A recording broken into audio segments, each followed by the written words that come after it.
The day after Thanksgiving is usually a time for family and gratitude. For the Pickard family, it was a dark and permanent turning point. Loretta's husband lost the love of his life that evening. Her young ones left a home they would never be able to enter again. An entire family said a final goodbye without knowing it was the end. In this video by Isles G, we see the power of a historic disaster. On May 22, 2011, a deadly tornado ripped through the city of Joplin, Missouri. The storm reached incredible levels of destruction. It was rated an EF5, the highest classification possible. The event lasted for 38 minutes of total chaos. Wind speeds reached close to 200 miles per hour during the peak. What was once a thriving town was swift to turn into a wasteland. Debris, twisted metal, and shattered buildings covered every street. Photos of the aftermath are horrifying, but the videos are even worse. I avoided watching this specific footage for many years. Many people recommended it, but I did not want to face the reality of it. There's not much to see visually because of the darkness. However, the audio tells a story that you will never forget. You do not need to see the video to understand the destruction occurring.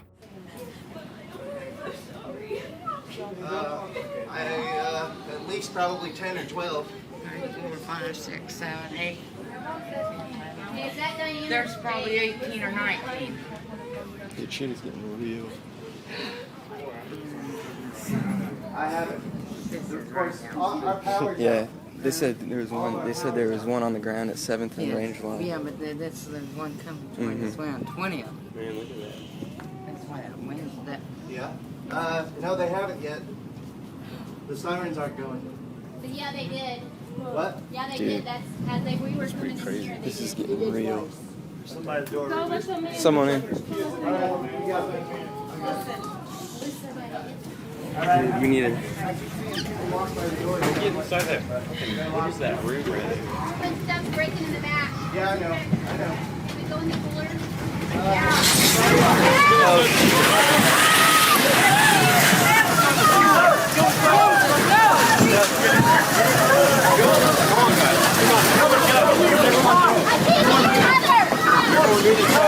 Everybody,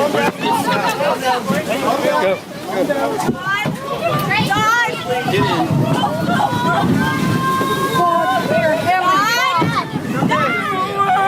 Okay. I think we're gonna do it.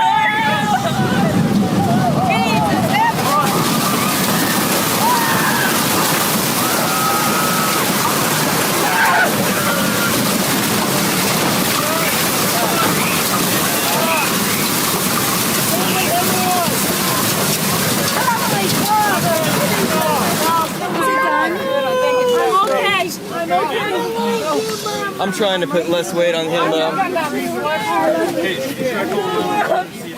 Ma'am, are you okay? I'm okay. Who's right here? Is that you right below? The sounds are raw and completely terrifying. I find it amazing that everyone inside that specific tour made it out alive. You should always find a windowless interior room if a tornado is near. This is why I always check the weather report before I travel to new cities. The rest of the city was not so lucky that day. The Joplin tornado claimed 158 lives and left over 1,100 people wounded. It struck with almost no warning for the residents. Sirens gave the community only 20 minutes to react to the danger. Some people tried to drive away to find safety. Others huddled in their basements, bathtubs, or small closets. For many, these small spaces were not enough to save them from the wind. Joplin became the 4th deadliest tornado ever recorded in U.S. history. Entire neighborhoods were leveled and local schools were destroyed. Local hospitals were overwhelmed by the number of victims. It is a somber reminder how fragile our world really is. In the years that followed, the community began to rebuild brick by brick. It has been over a decade since the storm hit Missouri. We can only hope they never have to go through anything like it again. Would you have the courage to stay calm in a walk-in freezer during an EF5 storm? Always respect the power of nature and stay alert during severe weather. This next video comes from Dog Daddy Official. He owns a massive piece of land about 20 minutes outside of Atlanta, Georgia. This is the isolated location where he trains animals for a living. Because the property is so far from the city, he almost never sees visitors. That changed when a stranger entered his gate and refused to go away. In this footage, you can see him confront a woman who is standing in his yard. Can you just let go of the gate? I thought you were nice. We are nice, we just don't allow visitors on the property. Dog Daddy official initially believed that this tense encounter was over. He went back to his routine and assumed the woman had left the area for good. However, everything changed at exactly midnight. He was awoken from a deep sleep by the sound of his dogs going wild. He made a quick exit from his house to see what was upsetting the animals. The dogs were barking at the dark edge of the woods. In the second clip, you can see a figure moving just past the tree line. The intruder seems to be watching the house from the shadows. Listen, you need to leave now. I'm telling you right now. I'm gonna let them out. It's midnight. What are you doing here? Leave now. It's midnight. We're not playing any more games. You are agitating my dogs. I told you late at night my guard dogs are out, and they're out. I'm not gonna be babysitting. You broke into the property at 3 in the morning. They're gonna come out. I just came to bless you and your dog. You need to leave now. You need to leave now. I'm letting them out. Don't come any closer. I'm gonna let them out. You don't have to let them out. I'm gonna let them out. They're here and they're waiting. Don't do that. I'm gonna leave. The police has been looking for 4 days now. There's no one around. This is my place. I don't know where you're coming from. I don't know where you're coming from. I just came to bless you. I'm letting my dogs out. Don't do that.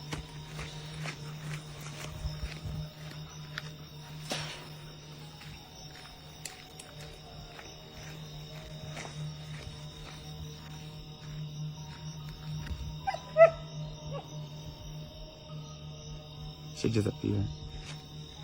What the hell?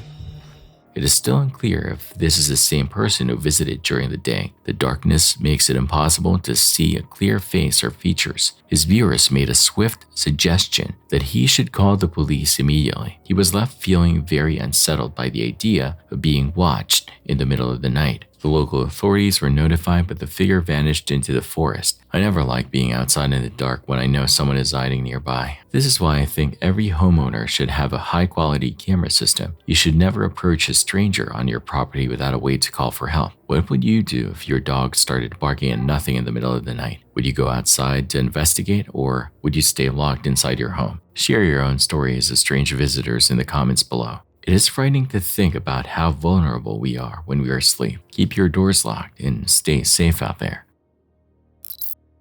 October 27, 2024, a 7-year-old young one named Haley places a call to 911 from her residence. Her voice is strangely steady, but the message she delivers is alarming. This was not a simple disagreement between a parent and a youngster. Haley explained to the dispatcher that her mother was screaming at her and using cruel names. She told the operator that the things being said made her feel very unsafe. Even in this moment of crisis, Haley sounded more careful than afraid. She seemed to understand that she needed to explain the situation with total clarity. I feel terrible that such a small young one felt she had no choice but to call the police on her own mother. This is why I always tell people to listen closely when a youngster speaks up about their home life. You should never ignore the quiet bravery of a person who is just trying to find safety. Keep watching, because this gets even stranger. Oh my god. Hi, I'm right here. There is nothing wrong. Can you come out here and talk to us real quick? Yes, there is. There's something wrong. She's having no YouTube. No. Come out here real quick. I haven't done any pee-pee. Come here. Come outside and talk to me real quick. No, I have to. Hey, there's a child asking for help. I'm here to help this child. Yeah, Stay inside. No. Here, I will just speak with Or you. then speak with her. No.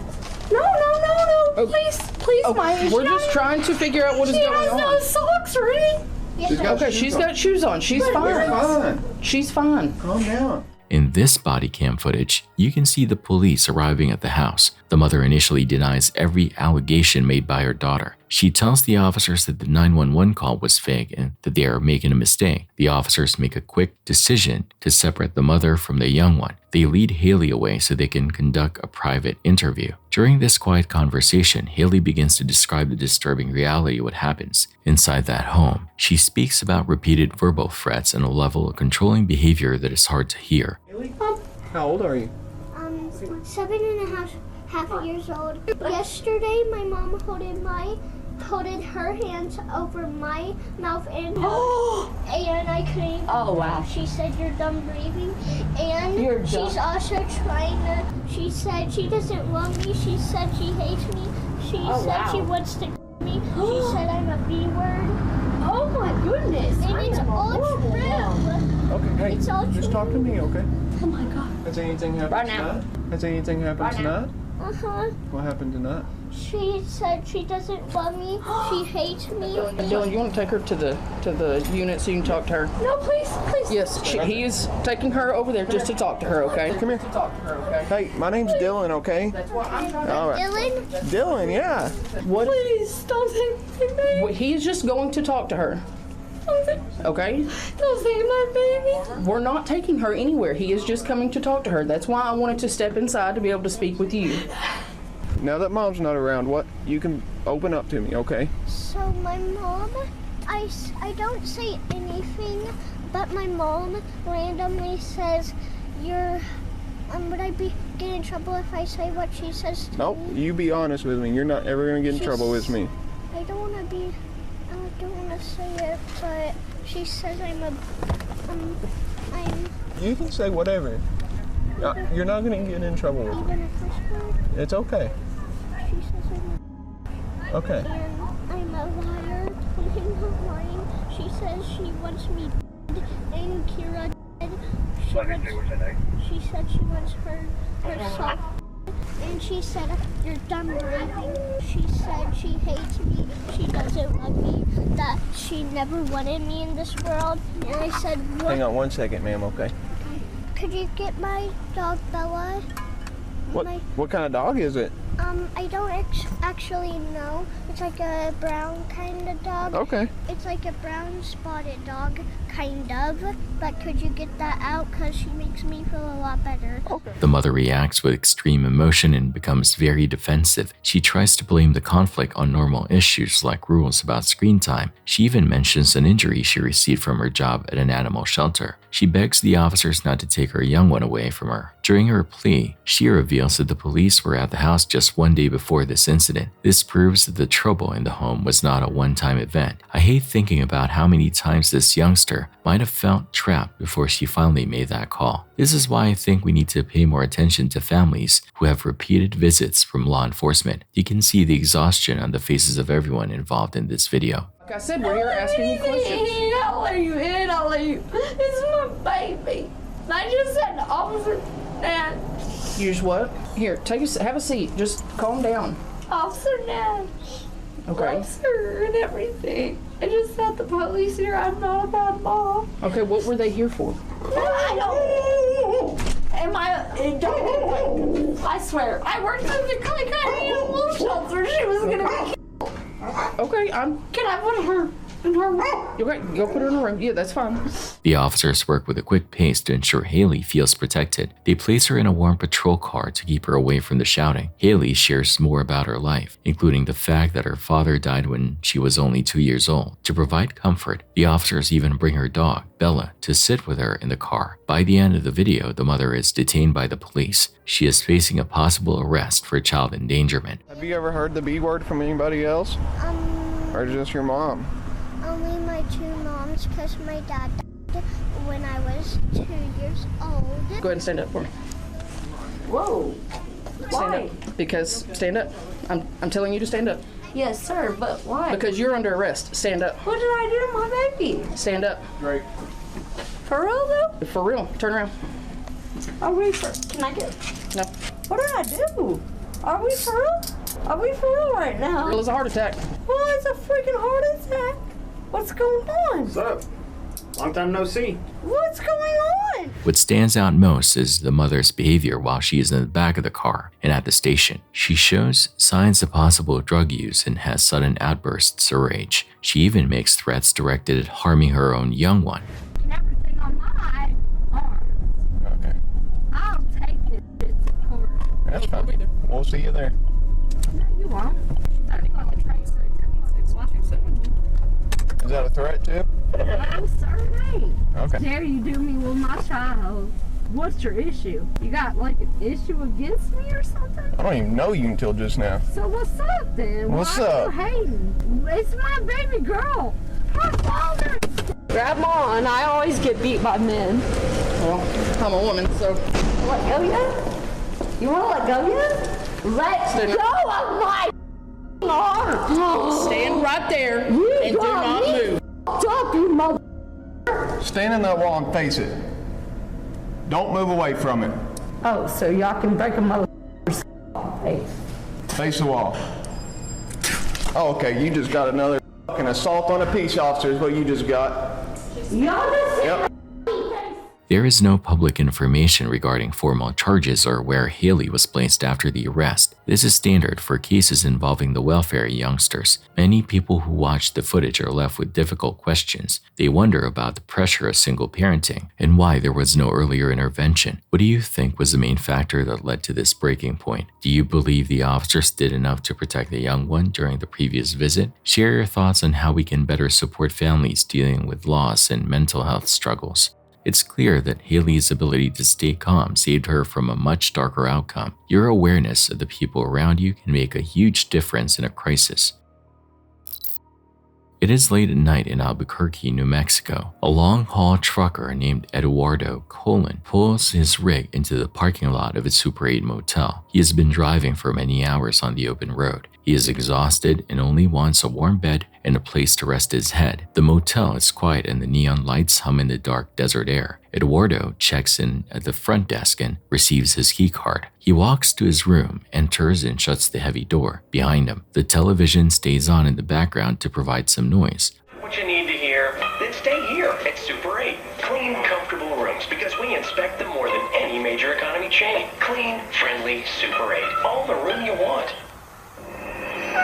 A commercial plays for a local business while he unpacks his bags. Something about the room feels a bit strange and cold. However, Eduardo is too tired to notice the heavy atmosphere, cleans himself up and prepares a swift meal to eat before bed. He settles into the sheets and tries to unwind from the stress of the highway. Everything about this evening seems like a normal routine for a traveler. He is just a working man trying to find a moment of peace. I feel terrible that his night of sleep turned into such a dark mystery. 2 days pass and the situation turns very grim. Eduardo has not checked out of the motel yet. The cleaning staff sees the Do Not Disturb sign still hanging on the handle. A security guard is sent to investigate why the room is so silent. He walks up to the door and knocks several times. There is no sound from the other side of the wood. The hallway feels lonely and the air is very still. The guard uses his master key to open the locked door. Initially, as he looked into the room, nothing seemed dangerous. The bed was messy and the blankets were tossed on the floor, but then he saw a collection of items sitting on the table. A woman's purse, a small gold bracelet, a physical photograph of a man, a small digital scale with the name George Martinez. It looked like someone had left the motel in a very quick hurry. The guard walked toward the bathroom to see if the guest was there. That is when he discovered a scene that changed his life forever. He found the badly decomposed body of a woman inside the bathroom. She was hanging from a suitcase strap. The man who checked in, Eduardo Colon, was nowhere to be found. He had vanished into the night without leaving a trace. I find it horrifying that a person can be found in a bathroom with no name. This is why I always carry an emergency contact card in my wallet. You should make sure your phone has a nice contact set up on the lock screen. Police arrived and took the photo of the man from the table. They believed this picture would help them identify the dead woman. It did not help the investigation at all. To this day, no one knows the true identity of this woman. Her name and her life story are completely missing. She is now known to the world only as a Jane Doe. An autopsy later found heroin in her system. The medical examiner ruled the case of death as a suicide, but the mystery only got deeper as the years went by. The scale with the name George Martinez was the only real clue for the detectives. Keep watching because this gets even stranger. The police tried to find George Martinez in the local records. They checked for witnesses and looked at old street footage. They also spent years trying to locate the trucker, Eduardo Colon. They found nothing for 7 long years. Finally, investigators managed to reach Eduardo's family, but they were too late to ask him any questions. Eduardo had already passed away from natural causes before they found him. The police showed the family the photo from the motel room. They told the family this was the man they thought was Eduardo. The family members looked at the photo and were shocked. They said they did not recognize the man in the picture at all. That is not Eduardo, they told the police firmly. They were adamant that they had never seen this person before. Suddenly, the entire investigation shifted into new mystery. Not only was the woman unknown, but the man was also a ghost. The man posing as Eduardo Cullen had completely vanished from the earth. He used a stolen name to hide his true identity from the motel staff. All the police had left was a name on the scale, George Martinez.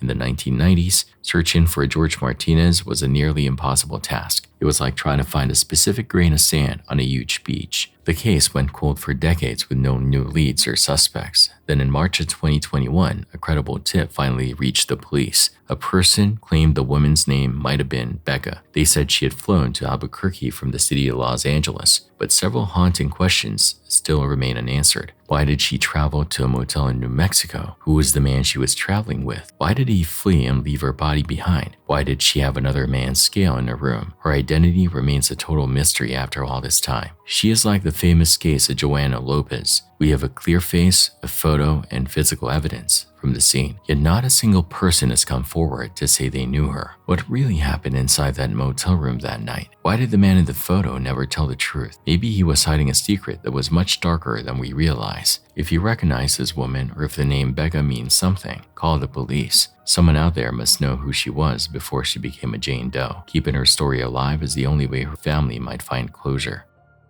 Do you think the man in the photo is still alive today? Always be aware of your surroundings when you're in a new city. Your information could be the thing that finally solves this cold case.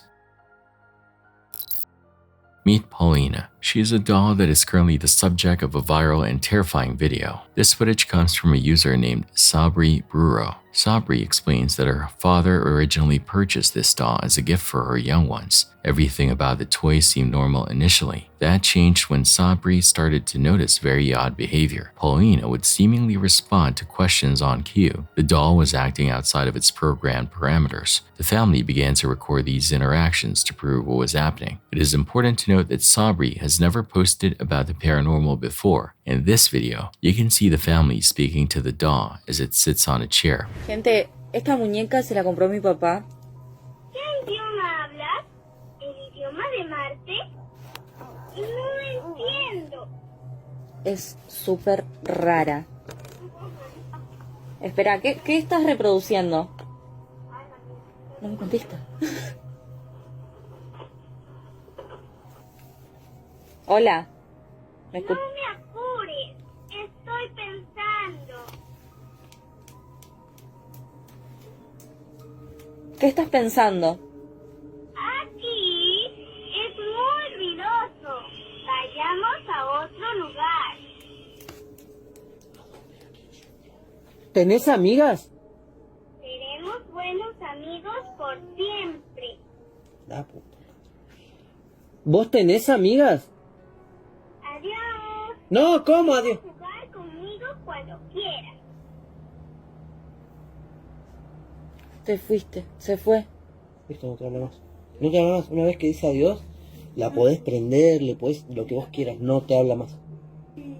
Supuestamente una vez que te dice adiós, no prende. Keep watching, because this gets even stranger. The first video of the family arguing with Paulina became a quick sensation online. Viewers asked Sabri to prompt the doll again while it was alone in a room. This would prove that no one was physically manipulating the toy. What happens next has no logical explanation. Hola, ¿cómo estás? ¿Y vos? Yo bien. ¿Lo suficientemente alta? Habla en voz más alta entonces. La mierda.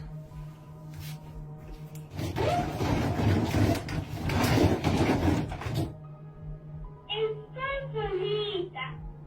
Juega conmigo.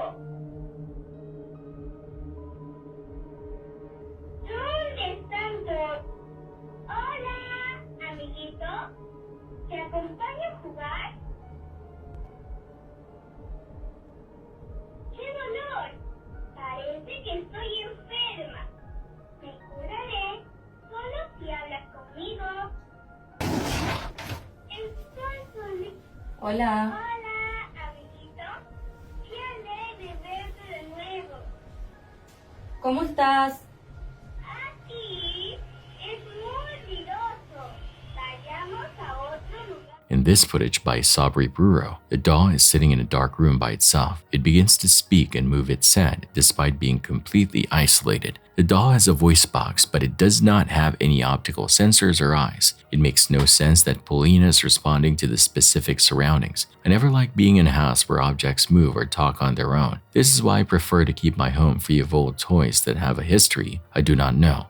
Keep watching because this gets even stranger. Sabri posted another update because the doll began saying things they had never heard before. In this clip, you can see the translated text as the doll speaks. Paulina asks a chilling question, "Why haven't you visited me?" She also makes a very specific and dark comment about her own eyes.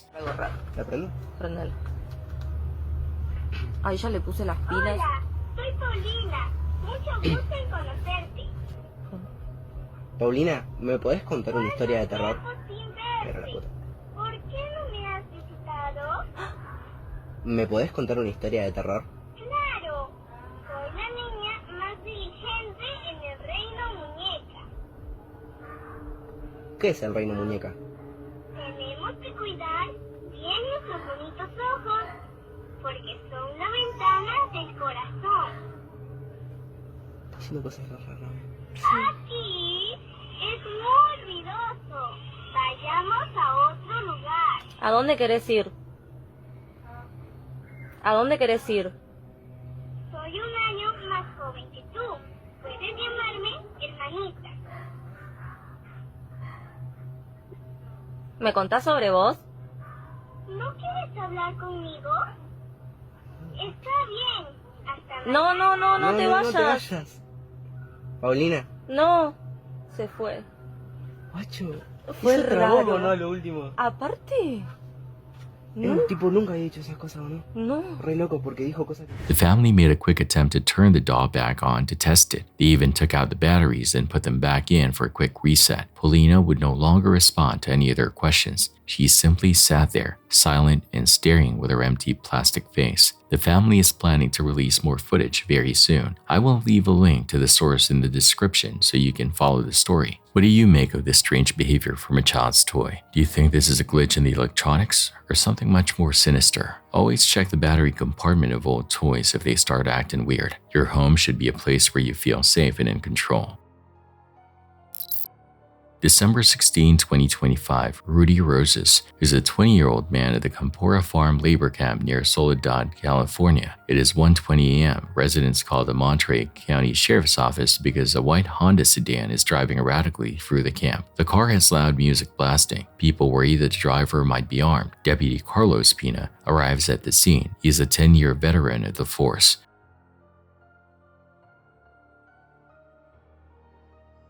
As he approaches the sedan, the situation becomes life-threatening with quick speed. I feel terrible that a routine noise complaint turned into such a violent encounter. In this video by the Monterey County Sheriff's Office, you can see Deputy Pina approach the Honda. Rudy Roses does not follow the deputy's commands. Initially, it's hard to see inside the car. Then Roses lifts a short-barrel AR-15 rifle and points it directly at the officer. The entire event lasts only a few seconds. Deputy Pina fires his weapon 3 times through the front windshield. Roses is struck in the head, the face, and his hand.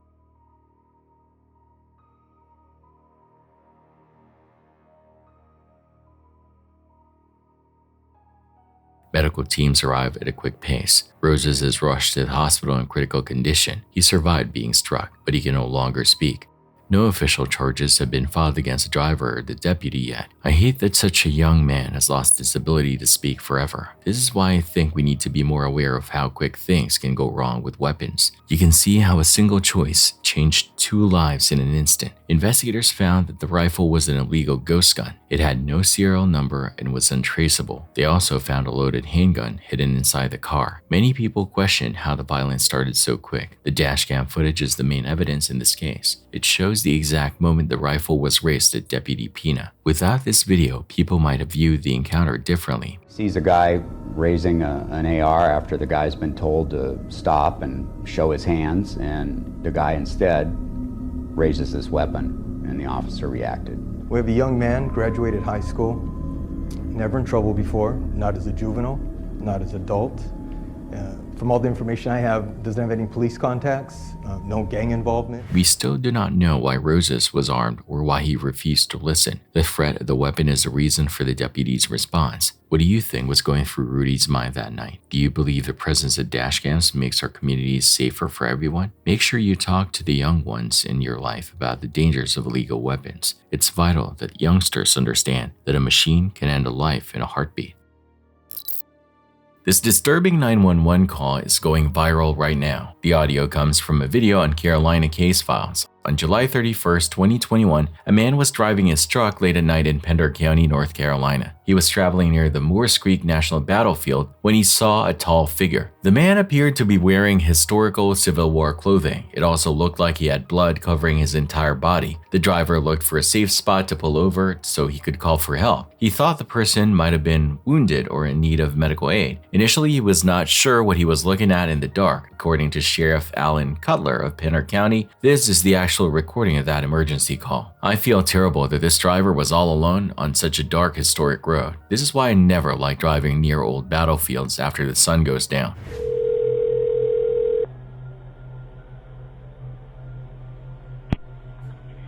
Pender County 911, what's the address of your emergency? I'm driving on 210. I just crossed the Black River and I thought I saw a guy standing on the side of the road bleeding. Okay, where are you at, sir? I'm on 210. I just crossed the Black River. I'm heading towards 53 East. I just passed Patriots Watch. Okay, so you're over near Moores Creek? Yes. Okay. And did you saw a man standing on the side of the road?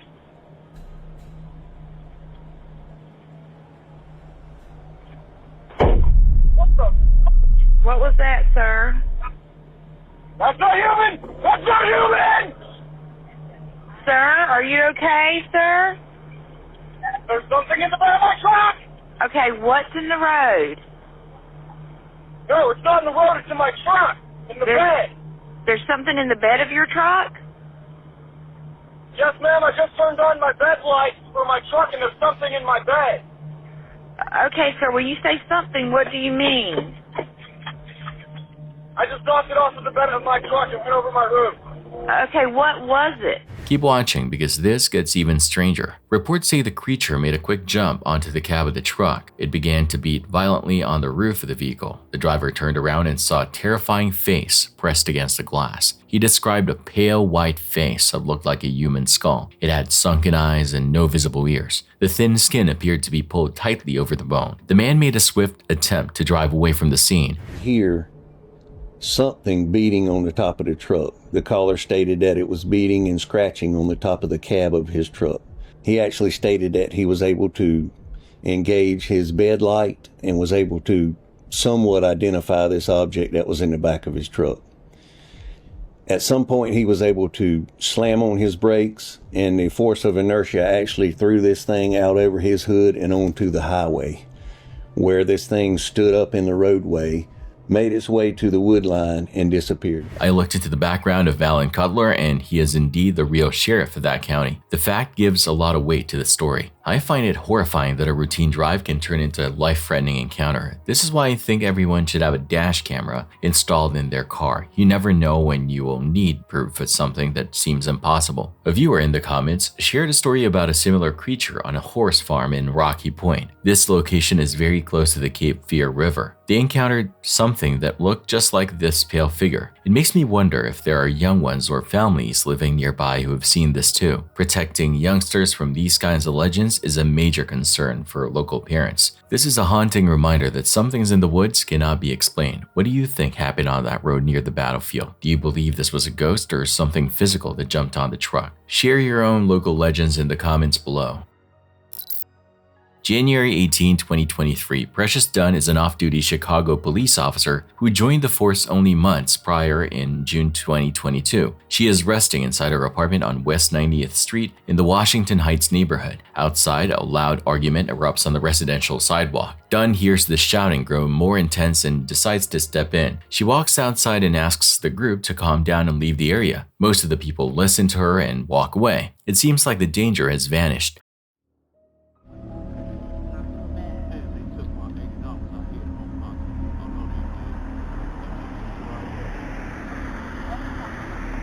In this video by investigators, we see the street begin to quiet down. One man named Levon Smith stays behind. He is 39 years old and is reportedly upset over a dispute involving a bag. Dunn turns her back to head inside her building. Initially, she believes the conflict is finished. Suddenly, Smith rushes toward her. He attacks her and tries to grab her service weapon. The struggle is violent and happens at a quick pace. Dunn has no room to retreat as Smith continues to reach for her gun. She is forced to fire her weapon at close range. Kill me more. Watch this. I'm sorry. You got me. I told you, dumbass. Okay. Dang, you shot me for real. Damn, baby, I'm sorry. Okay. Let's go right now. Okay, I'm sorry. Damn, baby. Now you go dumbass for the jail. Damn, I'm sorry. Call the police, bitch. Call the police right now. I'm sorry, baby. Fuck your dumbass, I shoot you, didn't I? Yeah, you did. Didn't I? I don't want to die. Didn't I? I don't want to die. Yeah, baby. Didn't I just say I shit? Didn't I just say that shit? Didn't I just say that shit? Didn't I? I'm sorry. You just... I don't want to die, baby. Please. You... Call the police. I just found somebody. Dumbass. Just told you I'd shoot your ass. Tried to rob me. Dunn makes a swift call to 911 after pulling herself free from the attacker. She has a small cut above her eye, but no other major injuries. Dumbass. Call the police. He just tried to rob me. I'm sorry, baby. Call the police.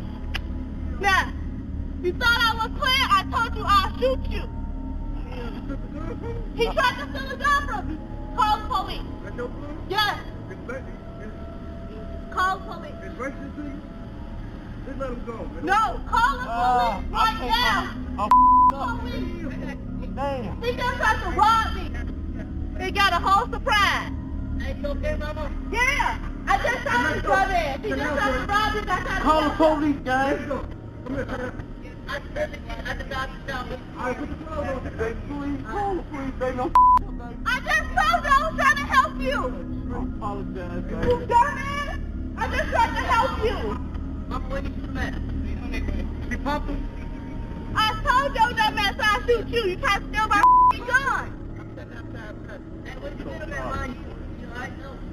I don't give no about him. He just tried to rob me. Oh, damn. Damn! I gotta go to work today, yo dumbass just got me in trouble. What happened? He just tried to rob me. I'm trying to help him. He just tried to help him. He tried to steal my gun. The f*** you thought I wouldn't go shoot this bitch? No. You didn't you? Smith is rushed to the hospital in critical condition. He dies from his injuries 2 days later on January 20. The Cook County State's attorney reviewed the evidence and the surveillance footage. They ruled that Dunn acted in self-defense and declined to file any criminal charges. The video clearly showed Smith starting the fight and trying to disarm the officer. I find it very sad that a life was lost over a simple argument about a bag. This is why I believe that trying to grab a weapon is one of the most dangerous things a person can do. You can see how a few seconds of rage can lead to a permanent tragedy for everyone involved. The case has caused a massive debate in the city of Chicago. Some people believe an off-duty officer should never intervene in street arguments. They worry about the high number of police incidents in the city. Others argue that a person trying to take a gun creates a deadly threat that must be stopped. Smith's family has filed a civil lawsuit against the city for excessive force. They want to keep the discussion about his death in the public eye. Investigators stand by the claim that the attempt to take the firearm changed the entire nature of the event. What do you think about off-duty officers stepping into neighborhood fights? Do you believe the presence of a gun makes these situations more likely to end in violence? Tell me your thoughts on whether this was a justified act of self-defense. We should all think about how to stay safe when tensions are running high in our own neighborhoods.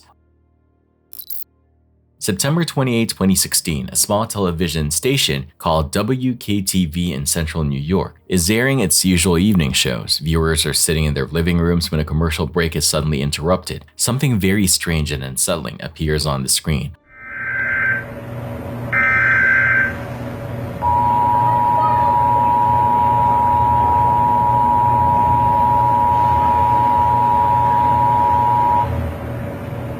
Authorities have issued hazardous materials warning for the United States effective until September 29th, 02:16 Eastern Daylight Time.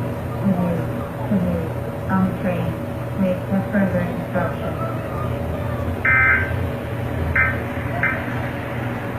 A bright hazardous materials warning flashes across the broadcast for everyone to see. The text says, civil authorities have issued this warning for the entire United States. It lists an expiration time of September 29 at 2:16 a.m. The message then tells people to move on train further instruction. Then without any logical explanation, the alert ends with a line from a Dr. Seuss book. The screen reads, "Would you? Could you on a train?"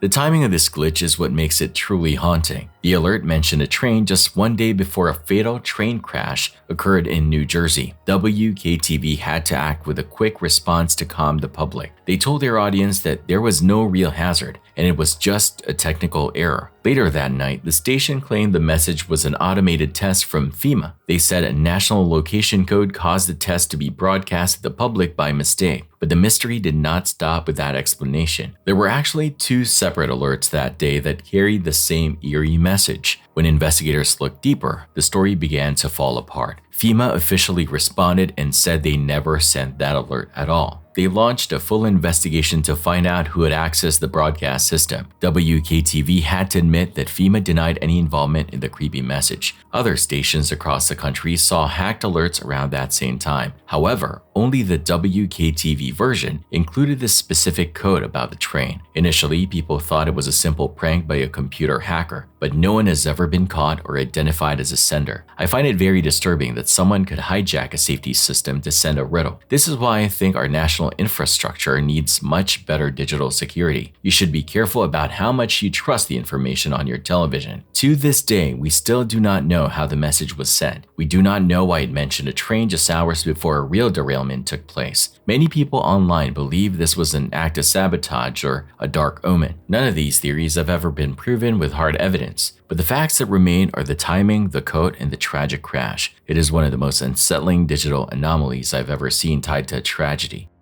The Dr. Seuss line still gives me chills every time I read it. Do you believe this was just a coincidence or something more planned? How would you feel if you saw a riddle during a national emergency alert? January 22, 2024, 81-year-old Janet Sauer calls the police from her mobile home park in Florida. She tells the dispatcher that people are dying at her location. She hangs up the phone without giving any more details. Dispatchers send officers to investigate the claim. They also bring medical teams in case the emergency is real. The police do not know what to expect when they arrive at the park. Okay. Yeah. What's going on? I don't know. Yeah. You have any lights on in your house? You must wait with the fuse. Okay. Can you turn them on for us? I can't see in here. I'm not turning them off. What's that? I'm not turning them off. The traffic for us. I don't think so. Okay. Why would? You don't like the lights on or? Oh, trade. Yeah. Well, what's going on? I'm trying to help you here. So I'm just trying to figure out like what's going on so we can help you, right? Well, I thought I heard somebody down by the wall. By the wall? Janet said that you can have it. The front wall? Where's that at? By the gate. By the gate? Do you want to come show us? No, I'm not coming out there. It's cold. Oh, okay. All right. What are you holding in your hand? Nothing. What's that? No, I'm asking what you're holding in your hand, Jen. You don't have anything. Well, you're holding your hand behind you. That's why I'm kind of nervous. Well, break your hand off. Okay. Okay. Well, I'm just a little trying to figure out what you got in your hand right now because I can see something in it. In this body cam footage, you can see the officers talking to Janet Sauer. Everything seems calm initially as they try to understand why she called. Suddenly, the situation turns violent without any warning. Janet reaches behind her back and pulls out a large knife. The officer makes a quick move backward to create space. He draws his weapon and Janet is struck by gunfire. She did not survive the encounter. I never like seeing a situation escalate so quick when it involves someone so vulnerable. This is why I believe officers should receive more training on how to handle mental health crisis. You can see how fast a routine check can turn into deadly tragedy. The results of the official investigation into the shooting are not public. I cannot find the name of the officer involved in the incident. He was placed on administrative leave while the department reviewed the footage. Janet's daughter said her mother's mental health had been failing due to her advanced age. This likely caused her to lose touch with reality that night. It is a somber end for a woman who lived for over 8 decades. Do you think the officer should have used a different method to stop her? How can we better protect young ones and the elderly from these kinds of violent endings? Share your thoughts on how police should handle calls involving confused youngsters or senior citizens. December 24, 2025, what began as a routine IRL live stream in Miami, slowly turned into a moment that many viewers would struggle to forget. The best course of action is just get in your whip and get the fuck out. Yeah, I know the best course of action, but I want to kill each and every one of these guys. In GTA. No, I want to. Well, Braden Peters, known online as a 19-year-old kick streamer, Clavicular, was driving his Tesla Cybertruck through the city. Earlier that day, a group of individuals had been following and harassing him and other creators. As the stream continued, the situation felt increasingly tense. While stopped, one person from the group climbed onto the hood of the Cybertruck. They positioned themselves directly in front of the windshield, blocking Braden Peters from moving forward. I feel terrible that this young man was being harassed, but his reaction in the heat of the moment is truly haunting to watch. This is why I never like sharing my real-time location when I'm out in public. You should always try to de-escalate the situation by staying inside your vehicle and calling for help.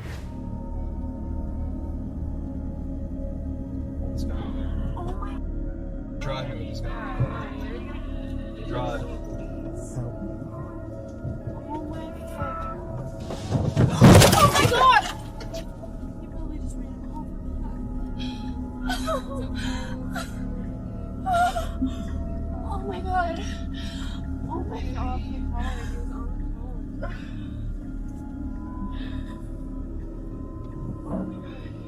Is he? I don't know. Hopefully.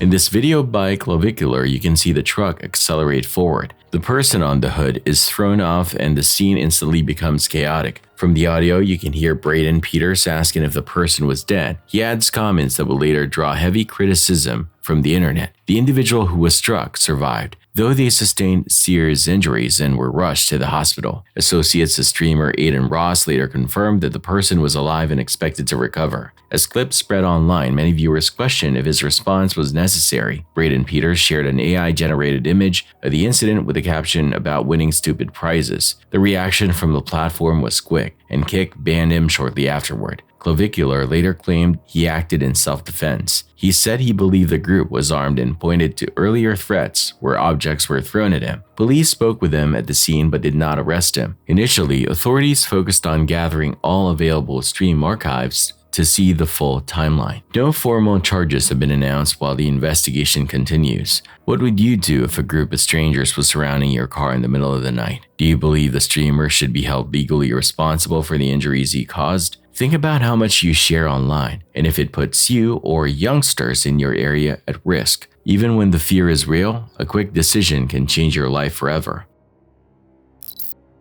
In this video from Mianyang City in China, you can see a large beer festival. Initially, the crowd is enjoying the music and the festive atmosphere. However, the weather begins to turn dangerous with extreme winds.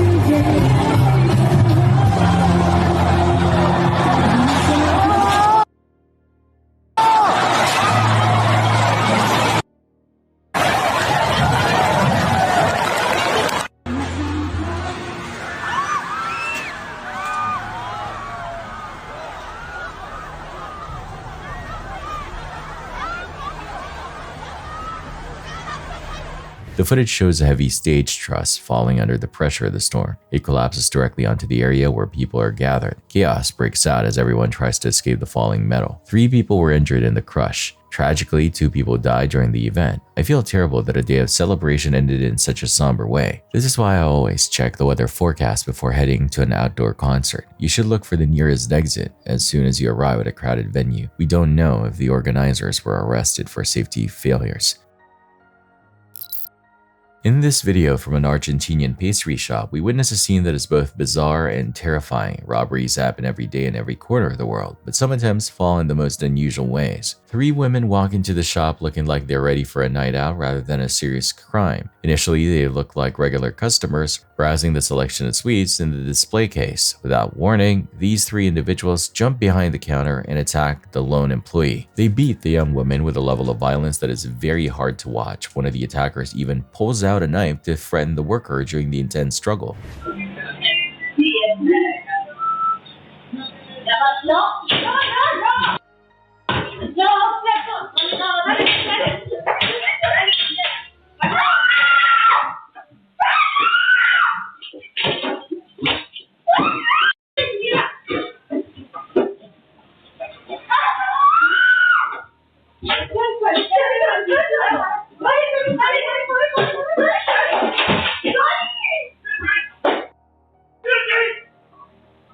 They make a swift exit from the shop after the brutal assault is over. I feel terrible for this worker who was just trying to do her job in peace and safety. This is why I always feel nervous when I'm working alone in a retail store late at night. You never know when a routine afternoon will turn into a violent encounter with strangers. Because the entire event was caught on high-definition cameras, the local police were able to identify them. The authorities made a quick arrest of the 3 women shortly after the footage went public. It's still unclear if they managed to steal any money from the register or if they left empty-handed. Some people believe they had a personal grudge against the counter girl rather than a motive for theft. Safety tips for retail workers. Never resist if someone has a dangerous weapon like a knife or a gun. Keep a panic button within reach of the cash register at all times for emergencies. Try to memorize physical details like tattoos or unique clothing of the attackers for the police. What do you think was the real motive behind this pastry shop attack? January 2, 2023, a beautiful summer day on Australia's Gold Coast turns into a nightmare in a single moment. Chief pilot Ashley Jenkinson takes off in his helicopter with 6 passengers on board. They are starting a routine sightseeing trip over the blue water. At that exact time, Michael James is flying a second helicopter back toward the landing pad. Everything seems normal, but invisible problems are already starting to stack up in the background. The radio antenna on the incoming helicopter is broken. Michael James is making calls that no one else can hear. The flight routes had also been changed recently. This made the paths of the aircraft cross much more easily than before.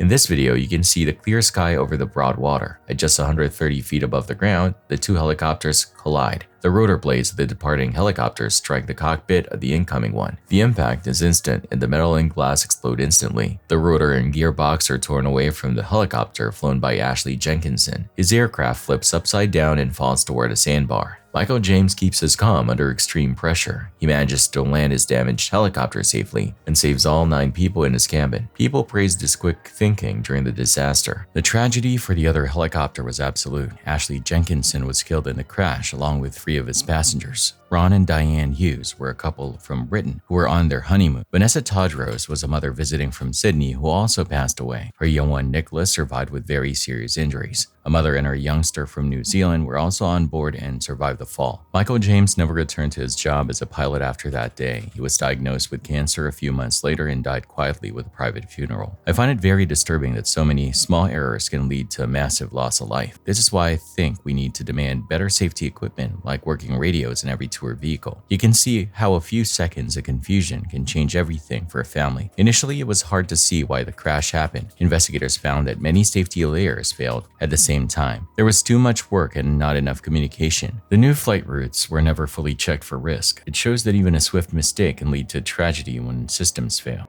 What would you do if you realized your pilot could not hear the other aircraft nearby? Do you believe that human error is always to blame, or is it the fault of the companies? Share your thoughts on how we can make sightseeing flights safer for everyone. Berlin on New Year's Eve. In this footage from Germany, you can see a terrifying situation unfolding in the streets. Crowds are out of control as explosions go off everywhere you look.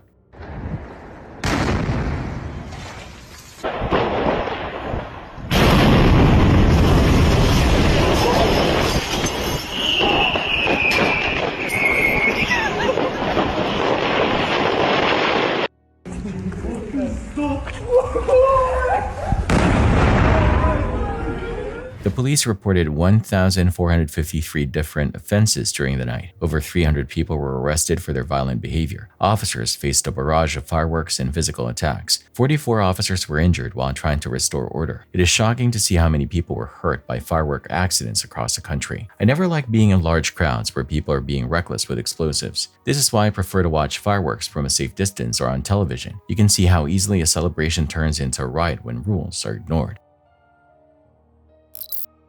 Words can't describe this next clip. Observe.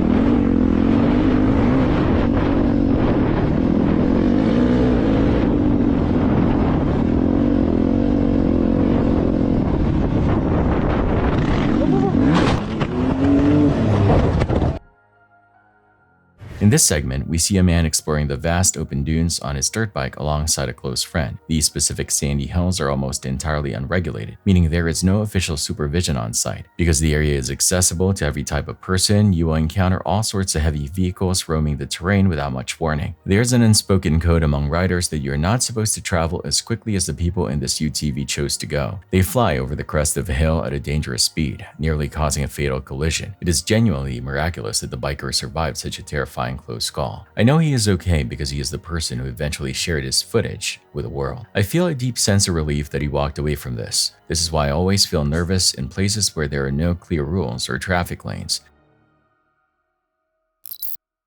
Chinese authorities released security camera footage to raise awareness.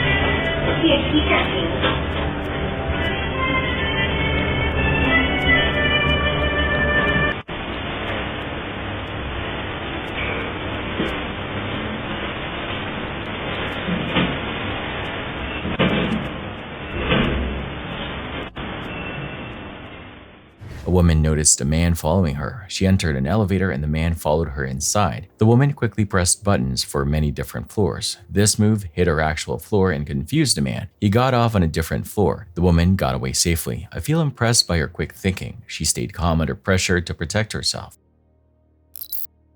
Armenia. In this short video, you can see a man standing on a runway. A massive fighter jet is moving toward him at high speed. You would never guess what this man is about to do with his bare hands. He actually tries to stop the heavy aircraft as it moves forward. It is a terrifying sight because of the sheer power of the engine. This is an incredibly dangerous stunt that could have ended in tragedy. I feel uneasy watching someone risk their life for a video like this. This is why I think we need to respect boundaries of military areas. You should never approach a moving jet engine because the suction can pull you in. What do you think was going through his head at that moment?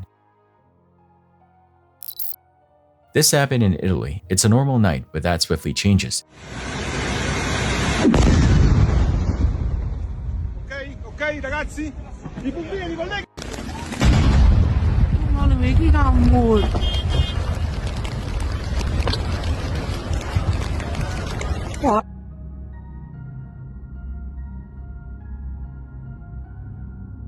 In this video, we see a dark highway where a truck carrying liquefied natural gas meets a terrifying end. A prior crash with another semi-truck caused the gas to leak onto the pavement. Suddenly, a massive explosion rips through the night air. The blast is so big that it lights up the whole sky for several seconds. It looks like a scene from a disaster movie. But this really happened on a public road where people were just trying to get home. I'm glad no one passed in this fire. It's hard to imagine the intense heat the drivers felt inside their cabs. This is why I always stay far away from large tankers when I'm driving. Watching this makes me realize how quickly a routine drive can turn into a struggle for survival. Have you ever seen a fire this big in person? Bullfighting is a ritual that has lasted for centuries, focusing on a display of bravery and calculated risk. On the Caribbean coast of Colombia, people take part in a version called the Corraleja that makes this danger much worse. You will not find any professional matadors in these rings. Instead, everyday people step into the arena to face off against massive bulls. There are no fences to hide behind and no barriers to keep you safe from a charge. Most people enter with no plan other than to dodge the animal and stay alive. The air stays thick with loud music and the sound of cheering crowds. The rush of adrenaline often turns a deadly risk into a form of public entertainment. Every year, thousands of fans flock to these festivals despite the constant protests from animal rights groups. These critics point out that the bulls endure a great deal of fear and physical trauma during the event. This reality casts a dark shadow over the cultural tradition. In late March in the town of Arjona, this display turned into a nightmare. On the second day of the festival, several bulls were released into the dirt arena. As the participants rushed forward to taunt the animals, the mood changed to pure panic without any warning.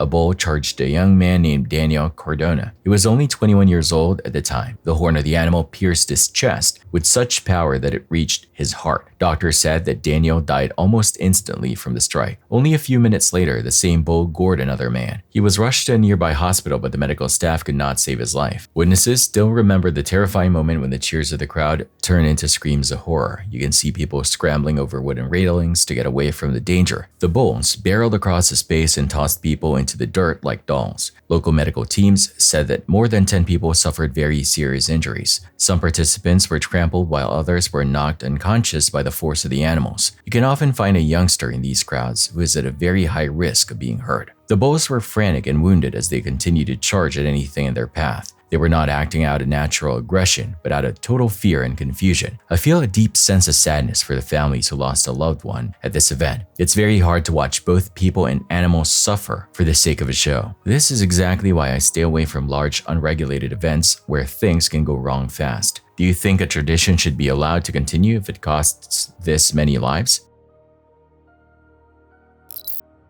A mysterious jungle path. In this video, you can see a group of people walking through a dense forest. Suddenly, they turn around and run back the way they came.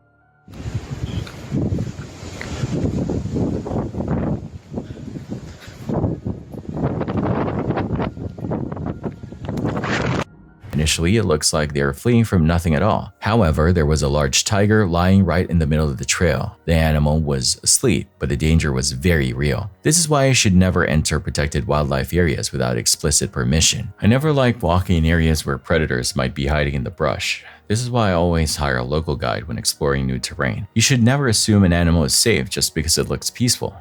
How would you react if you stumbled upon a tiger in the wild? On November 14th, 2025, a small family arrived at an Airbnb for what they hoped would be a quiet trip away from home. They booked this house to attend a wedding out of town. Initially, the property looked like a perfect place to rest. However, the trip took a very unsettling turn after they returned from walking their dog one night. Just out walking my dog, and when we came in, we heard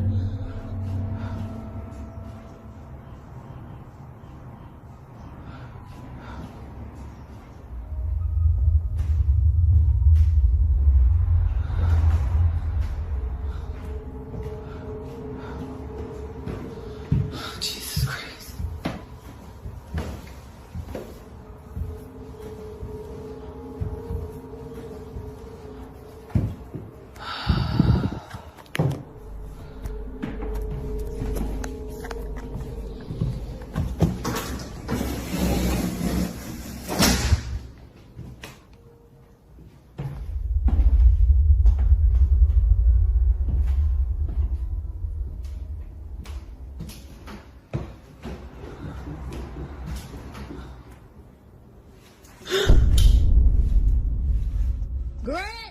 In this video, you can see a leash clipped to the dog's collar suddenly jerked upward with immense force. It moves in a quick motion and wraps tightly around the dog's body. It looks as if an invisible hand snapped it into the air. No one is standing anywhere near the staircase when this happens. Right before the leash lifts, a faint sound is heard on the recording. This suggests that something was standing there in the dark. Sydney, the woman who recorded the event, was completely stunned. She sent the footage to the Airbnb host, but they were just as confused as she was. The next day, Sydney decided to see if the event would repeat itself. She placed the leash back on the stairs and waited. This time, the leash does not move, but the dog begins to act very strangely. This is the leash.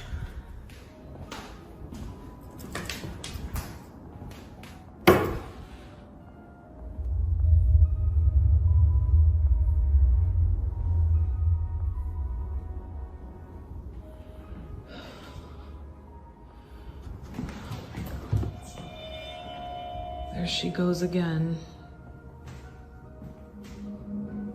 I don't think the leash is gonna move, but she's definitely sensing something. The dog starts sniffing and searching the area as if it is tracking an invisible person. Sydney checks under the rugs and around the railings to find a logical reason for this. She finds nothing at all. I feel terrible that this family had to deal with such a terrifying situation during their vacation. Watching that leash move on its own gives me chills. I wanted to show you guys some footage of my dog with these stairs. So here's another clip that I got of her doing it, walk over and see her, and she was so locked in. If you look closely, you will see the dog is always drawn to the same middle section of the stairs. It never goes to the top landing. Sydney realized that whatever the dog sensed was actually below the staircase. That space sits directly over a locked room. Sydney and her sister began to investigate a chilling possibility. They walked down to the closed door that leads underneath the stairs. So I think I figured out why my dog just is always hanging out right here. So I just found a door back here. So I don't think that it's what's on the stairs. I tried to check, but the door is locked. Obviously it's an Airbnb, so they lock a lot of the doors up. Yeah, I don't think that it's what's on the stairs like what I initially thought. I think it's what's... Quickly after she began recording, the doorknob began to turn. There were no footsteps or voices heard in the hallway. It was a deliberate twist, as if someone was gripping the handle from the other side. This is the switch. You guys can see the light is on right there.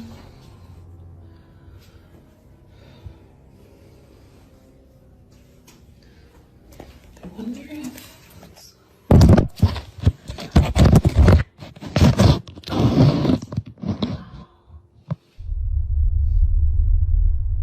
Just imagine there's something right behind the door.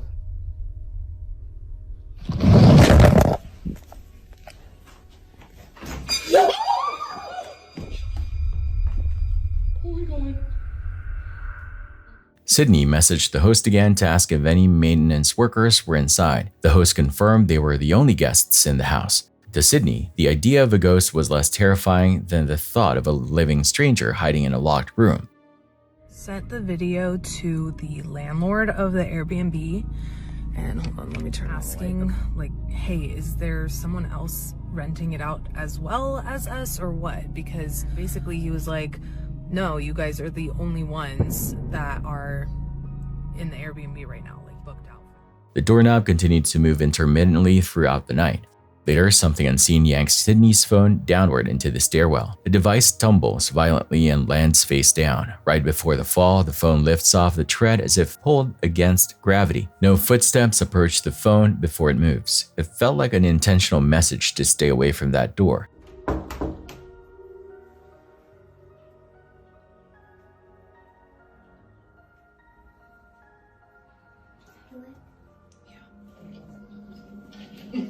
Scary. Okay.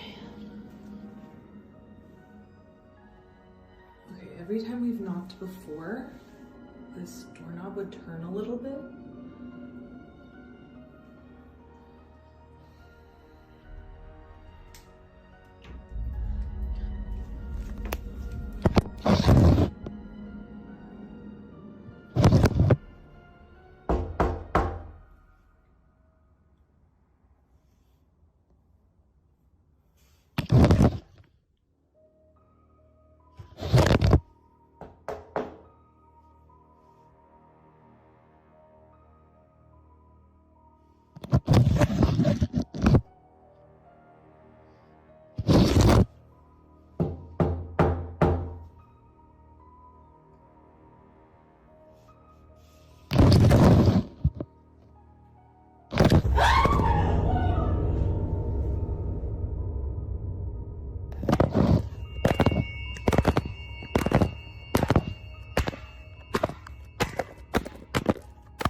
This is why I never liked staying in isolated rentals alone. Have you ever felt like you weren't alone in a hotel or rental home? The family left the house the very next morning without getting any real answers. They were too afraid to stay another night with a locked door that moved on its own. Sydney still reviews the footage today and wonders what was living under those stairs. The host had no explanation for the movement of the leash or the phone. It remains a mystery that haunts the family to this day. Safety tips for rentals?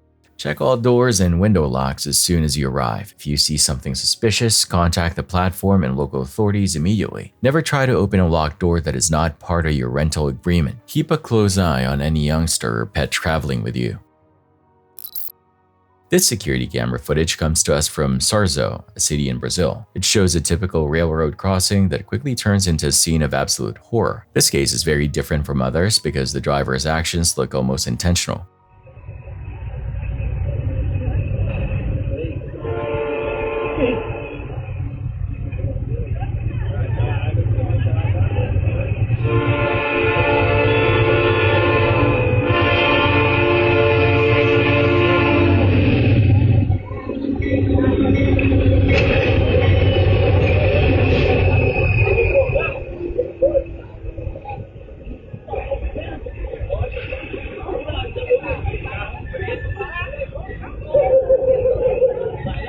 In the video, you can see the car moving at a snail's pace before it just stops directly on the tracks. It is baffling why the driver chose to ignore the bright safety barrier and the loud warnings. While panic can cloud a person's judgment, stopping in the path of a massive train is a decision I will never understand. This mistake led to 4 people being badly injured. One of those victims was a helpless youngster. I feel deep sadness thinking about what that young one went through. It is truly miraculous that every person in that vehicle managed to survive the impact. I always feel a bit of anxiety when I have to wait at a train crossing. Do you ever feel like the gates take too long to open? Ukraine. In this footage, you can see the aftermath of a massive drone strike.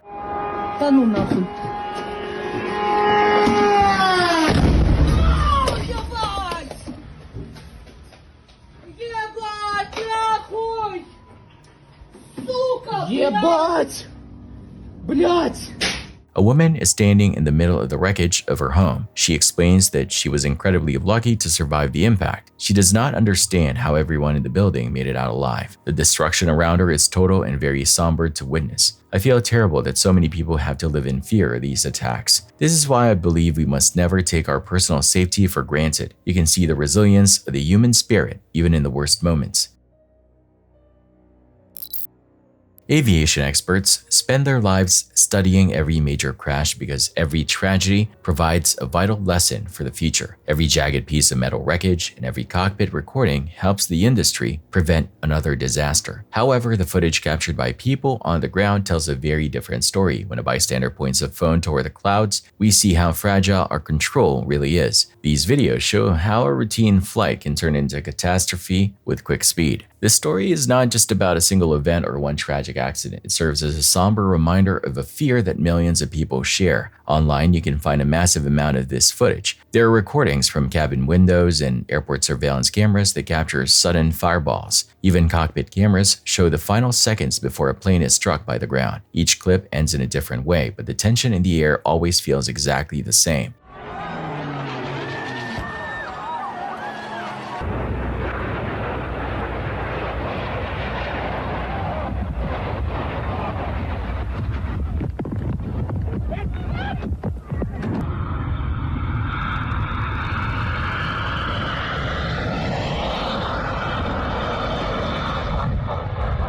Even though air disasters are terrifying to watch, they are actually very rare. Commercial flying is still one of the safest ways for you to travel across the world. Millions of passengers land at their destinations every single day without any problems. But when something fails in the air, the results are often horrific. Unlike a car or a train, an airplane offers very little chance for survival once the pilot loses control. A mechanical failure or bad weather can escalate into a nightmare in seconds. Experts often refer to this as the accident chain. This is a series of small mistakes that happen at the worst possible time. For many of the crashes you see on camera, the cause is not always something dramatic. Initially, it just might be ice on a wing or a faulty sensor in the cockpit. It could be low visibility during a landing or a simple human error. For the people on the plane, there is nothing small about these moments.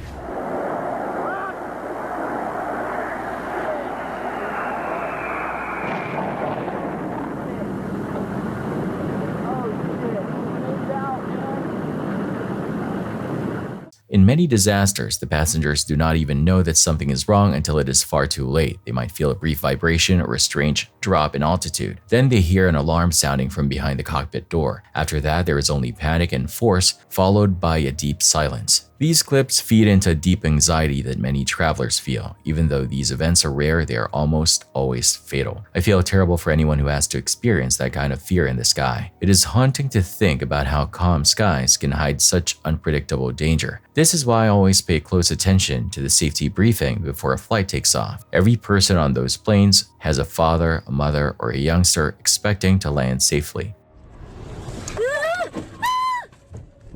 Sometimes the sky gives no warning before everything changes forever.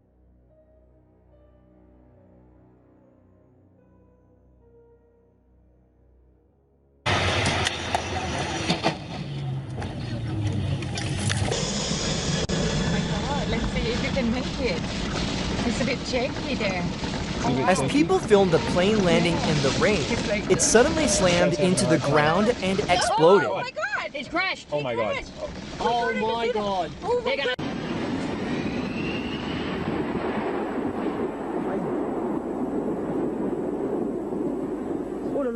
Oh yeah! Oh no, oh no, oh no, oh no, oh no. It was climbing into the sky until the engines died. Within seconds, it plunged nose first and exploded in a fireball.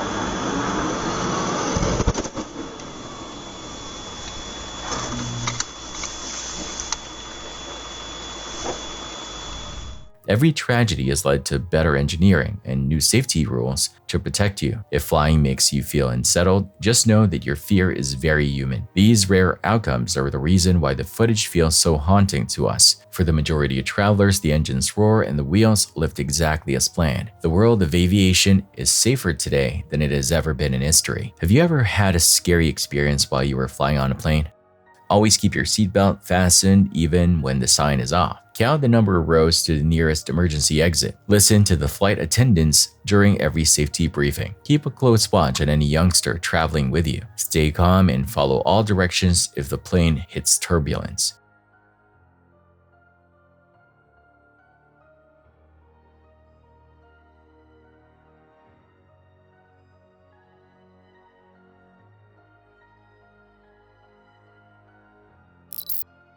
This is a checkpoint in China. Police are checking for drunk drivers. Drinking and driving is a serious problem here.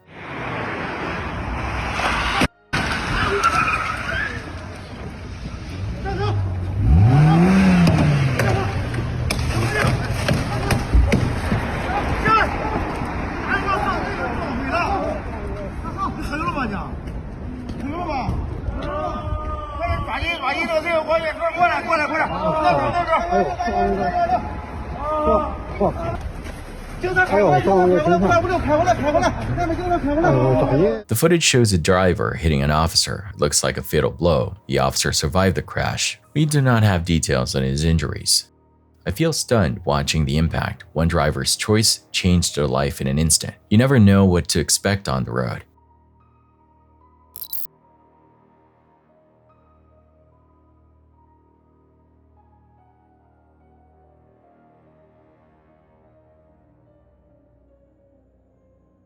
This man's choice to pause and hold the door altered his timing in Minsk, Belarus. He was about to take a step when a window frame collapsed. In this instance, he avoided a catastrophic accident thanks to that straightforward decision.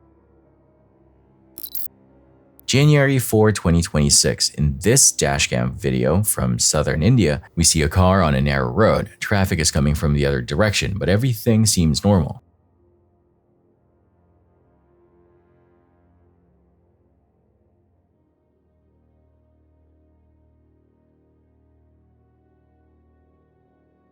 Suddenly, a man on a scooter tries to overtake a bus on a blind corner. The scooter driver loses control and falls directly into the path of the car.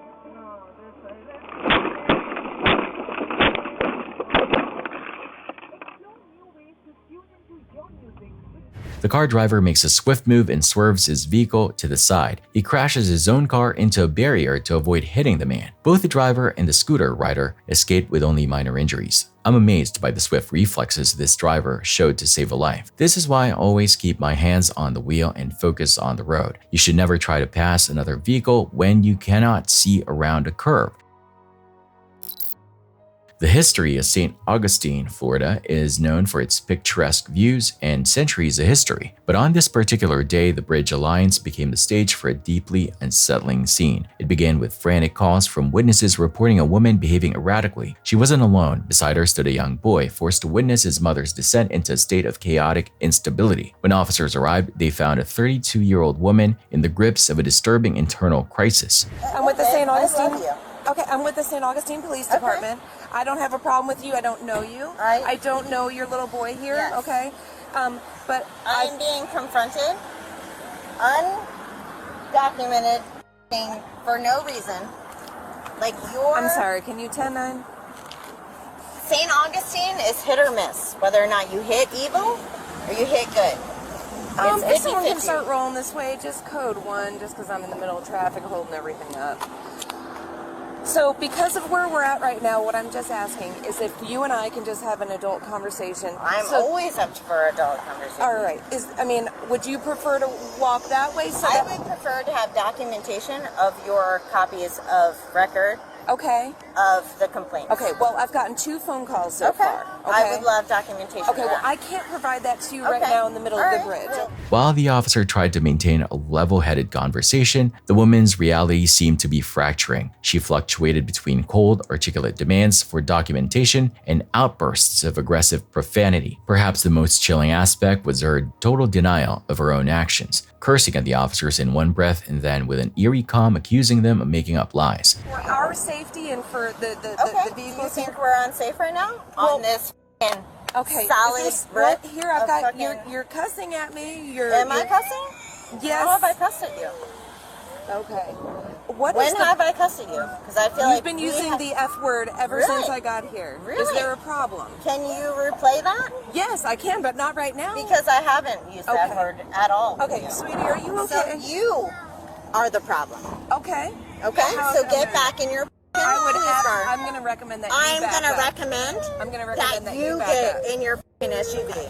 Because you are making shit up that is not happening. And I will contact my lawyer. Okay. You cannot resist us. Okay. You want to be a cop right now? Go right ahead. Yeah, we will wait it out. I'm thinking she's going to fight. So it's not a fight. Okay. It's a ground. Well, so here's because she wants to interfere with my opening. Yeah. As the situation escalated, the presence of her son loomed over the encounter like a shadow. The boy was visibly upset, a silent victim of the unfolding drama. Despite the officer's attempts to de-escalate, the woman's behavior became increasingly combative. Okay. Is that documented for court? Is that documented for court?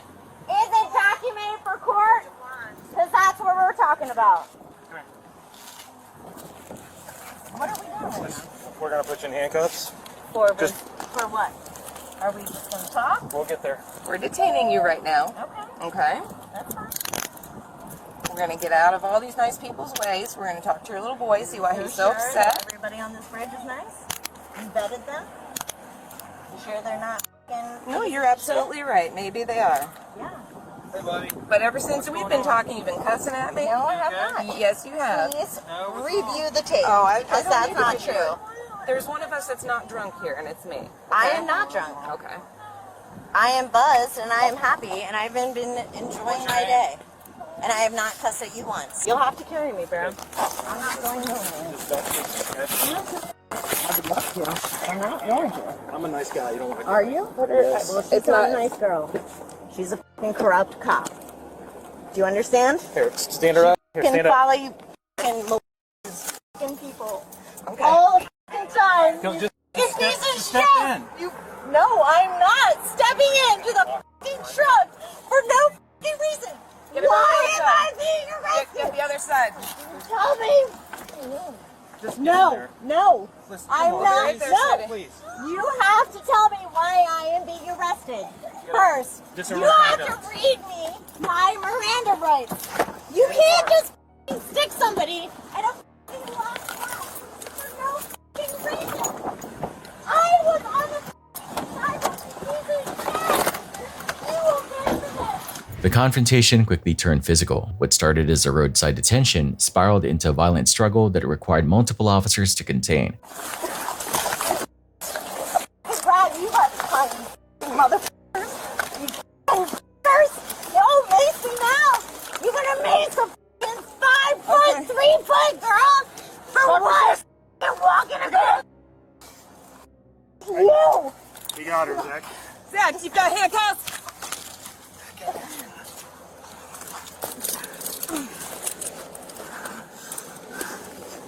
Yeah, good luck.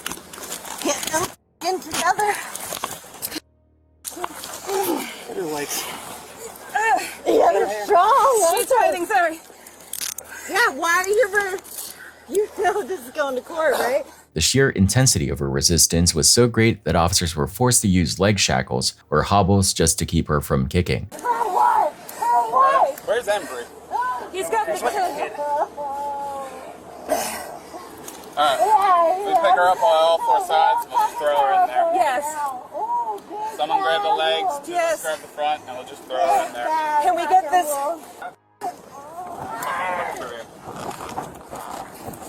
Even if you have to tie it up more. Yeah, what's I'm sorry, I didn't hear. Why? I'm being charged. I'm treated like a animal in the first place.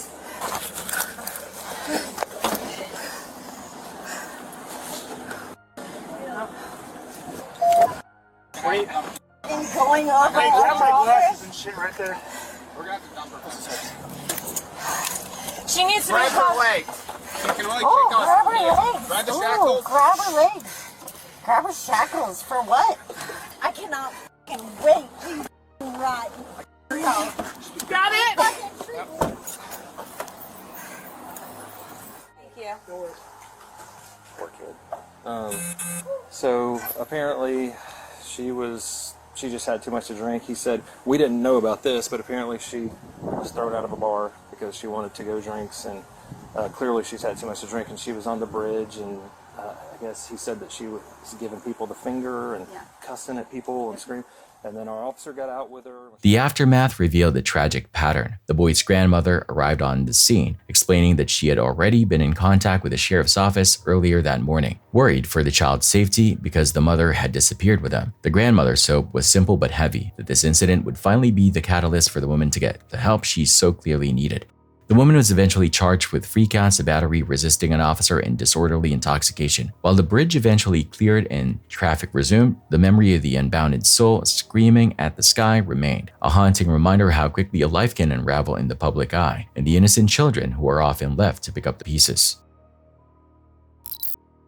Caracas, Venezuela. In this video, you can see a collection of strange clips surfacing online. The city of Caracas is the source of these unsettling recordings. I will not spoil the details, but you need to see this for yourself.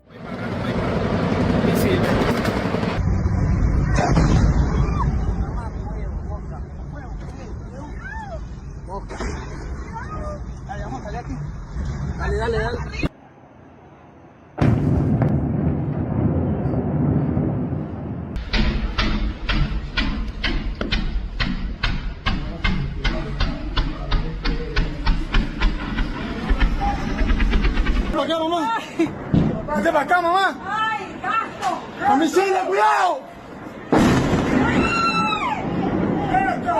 Dios mío santo! The footage shows a series of events that have been dominating the news lately. It is a very ominous look at what is happening on the ground there. I feel uneasy seeing so much uncertainty in a major city. This is why I think it's important to verify the sources of the videos we see. You should always be aware of the global events that affect our daily lives.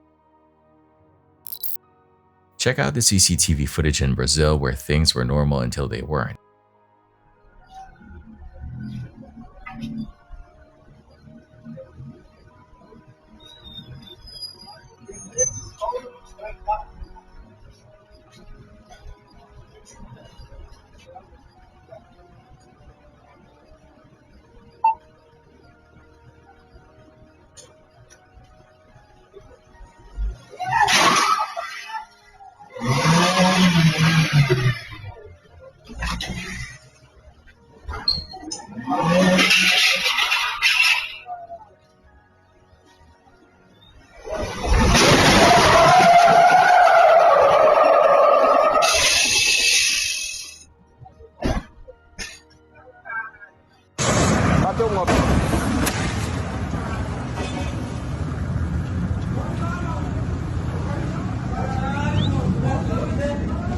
Doido!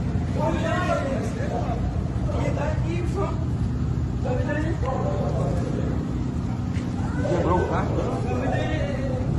Tá aqui, pô.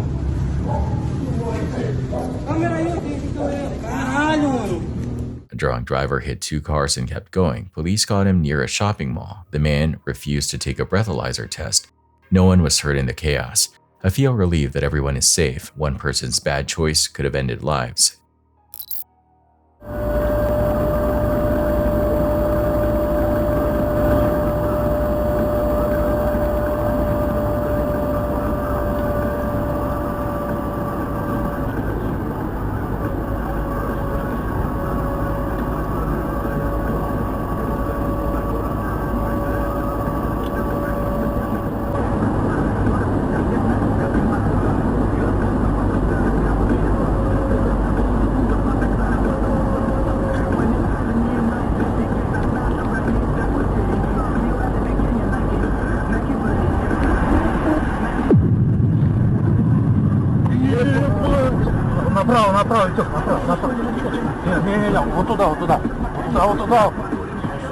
A cargo vehicle was struck head-on by a petrol tanker that veered into oncoming traffic close to Nefagansk, Russia. Due to a diesel spill from the collision, both cars caught fire right away. The other driver did not survive, and the guilty driver was admitted to the hospital. A loader is seen driving in the incorrect direction following the collision, indicating that the tanker attempted to avoid it. However, the accident is being looked into as of this video.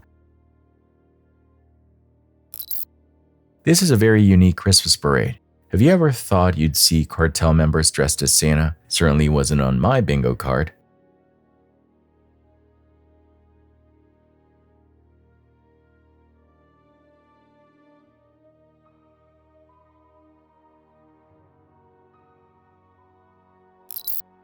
Hurricanes are massive engines of heat and wind that rotate with violent power. To predict where they will go, satellites are not enough. Experts must go inside the storm to get the real numbers. This is the job of the hurricane hunters. These air crews fly straight into the most destructive forces on the planet. Since the 1940s, these brave teams have risked their lives to gather data. This work helps warn people on the ground before it's too late. But this bravery has come with a very high price. Over the years, 6 aircraft have been lost and more than 50 crew members have died. One of the worst cases was a Navy plane that vanished inside Hurricane Janet in 1955. It is a somber reminder of the danger hiding in those clouds. On Monday, October 7th, a new storm named Hurricane Melissa grabbed the world's attention. It grew with quick speed into a Category 5 monster. Its winds were moving at over 160 miles per hour as it moved across the Caribbean. Jamaica was in the direct path of the storm. A reconnaissance plane flew right into the fury to help the people below. The aircraft was a reinforced turboprop filled with sensors. Heavy rain slammed into the metal body like fists while the wings bounced in the air. The crew dropped instruments into the spiraling bands to measure pressure and wind. This data tells officials when to order a swift evacuation. Initially, the flight was pure chaos, but then everything changed. The plane broke through the thick eye wall and entered the center of the storm. Inside the core, the crew saw something that most humans will never witness. They call it the stadium effect. The clouds rose up for thousands of feet like a giant white bowl. Above them, the sky was a calm blue dome. It was a sharp contrast to the wall of destruction just a few miles away. The crew recorded this moment of unbelievable clarity. Sunlight poured into the silent arena that had been carved out by physics.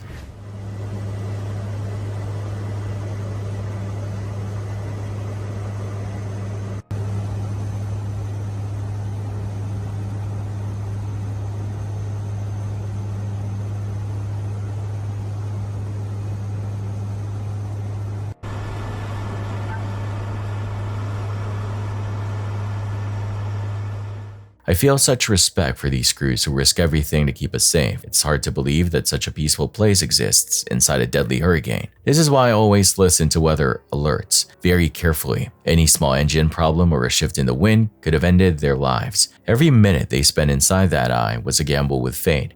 Do you think you would have the courage to fly into a storm like this? The data they found can save the lives of a father, a mother, or a youngster in the path of the storm. Inside Melissa, the hunters captured footage that is almost too beautiful to be real. It proves that even in nature's most violent moments, there is a point of stillness, but that peace is very fragile. For the crews, survival comes down to flying with perfect precision.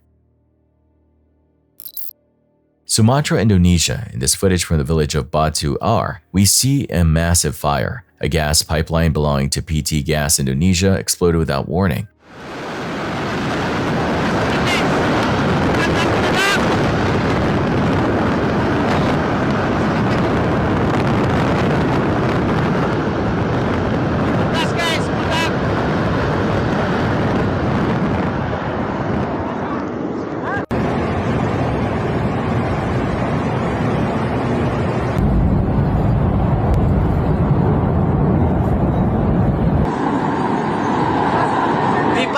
Pipa gas meletup.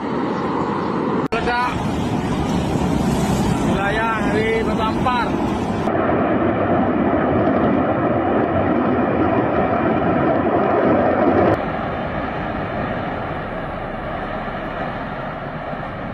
The explosion caused total panic among the local residents. Traffic in the area was completely stopped by the heat and the flames. It looked like a scene from an apocalyptic film. I never liked thinking about how close we live to dangerous infrastructure. This is why I think cities need to have better emergency response plans. You should always have an evacuation bag ready in case of a local disaster. Professional freerunners often show polished videos that show off their controlled confidence. Beneath those smooth movements lies a very fragile reality that most viewers never truly understand until a moment goes wrong. Parkour was originally born from military obstacle training. It is built on pure speed and an absolute trust in your own body. In urban settings like rooftops and narrow ledges, the margin for error completely disappears. There are no safety nets or harnesses to catch you. There is only concrete and gravity. Most online clips show perfection with powerful jumps and triumphant landings, but what you often forget is that every one of those moves walks a razor-thin line between mastery and a total disaster. This clip was uploaded by Dan Levelville. He is a creator known for sharing quick snapshots of technical free running. This specific video reveals the danger that lurks beneath the highlight reel. Somewhere high above the city, Dan begins a quick sprint toward the very edge of a building. The surface is slick with rain and very unpredictable.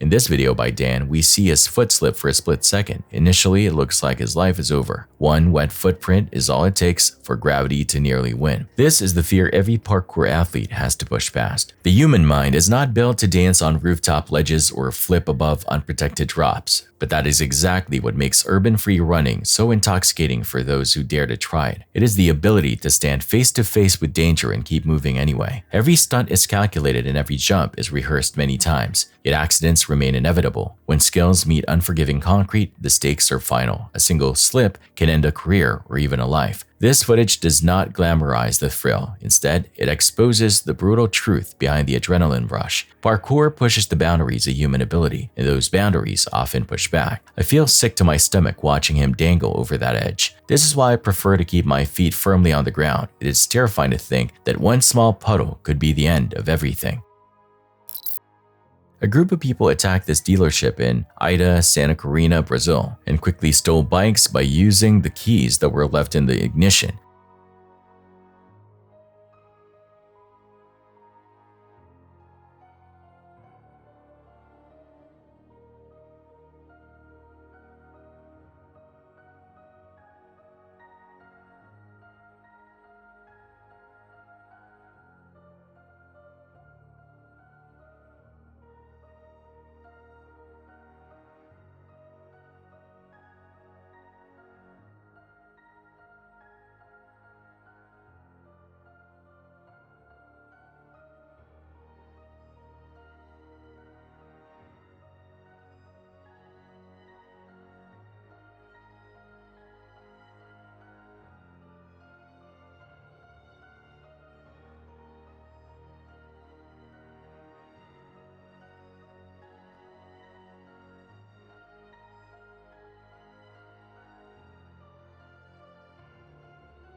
However, there was a price for the escape. After breaking his leg in a collision, one thief was taken into custody at the hospital. All of the stolen bikes were found by the police, and 7 of them have been taken into custody.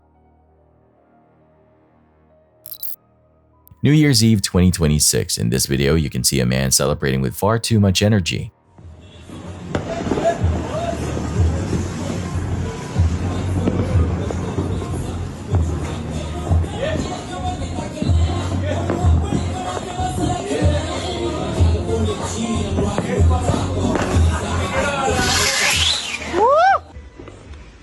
Are you sure?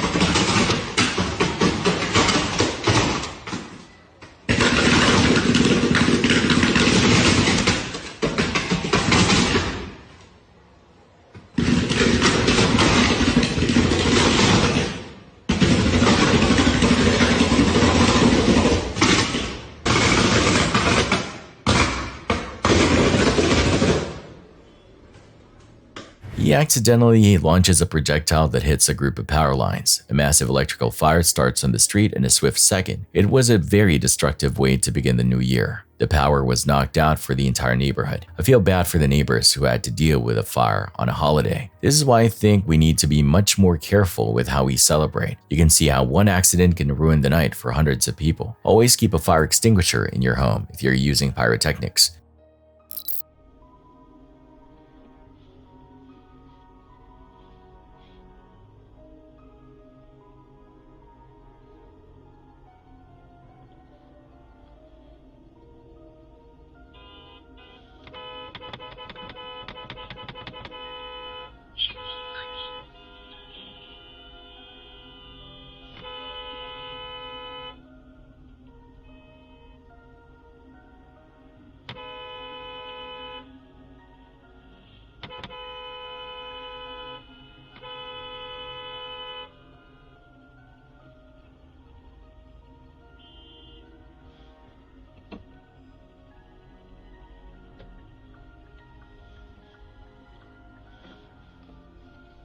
During a curve in Guang, China, the driver of this vehicle carrier failed to notice that the car next to him had its tail hooked. He only braked after being repeatedly warned by onlookers because he was unable to feel the force. No one was hurt despite the devastation.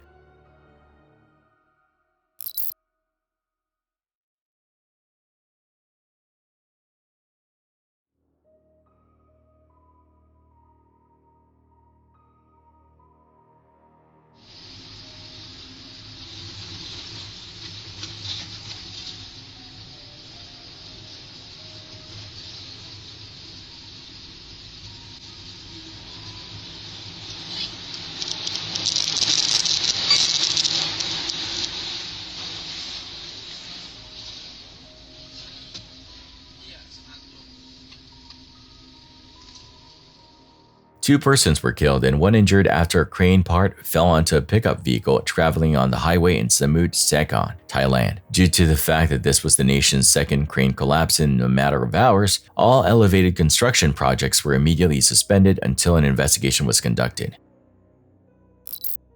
It was supposed to be a quiet afternoon in Oshkosh, Wisconsin, but for one couple, a public bus stop was about to become the scene of a life-altering mistake. It began with multiple calls to the police reporting a man and a woman engaging in explicit, inappropriate behavior in broad daylight. When officers arrived, they found 44-year-old Anthony and his 41-year-old partner sitting at the stop, acting as though they were just waiting for the next bus. At first, the interaction was almost polite.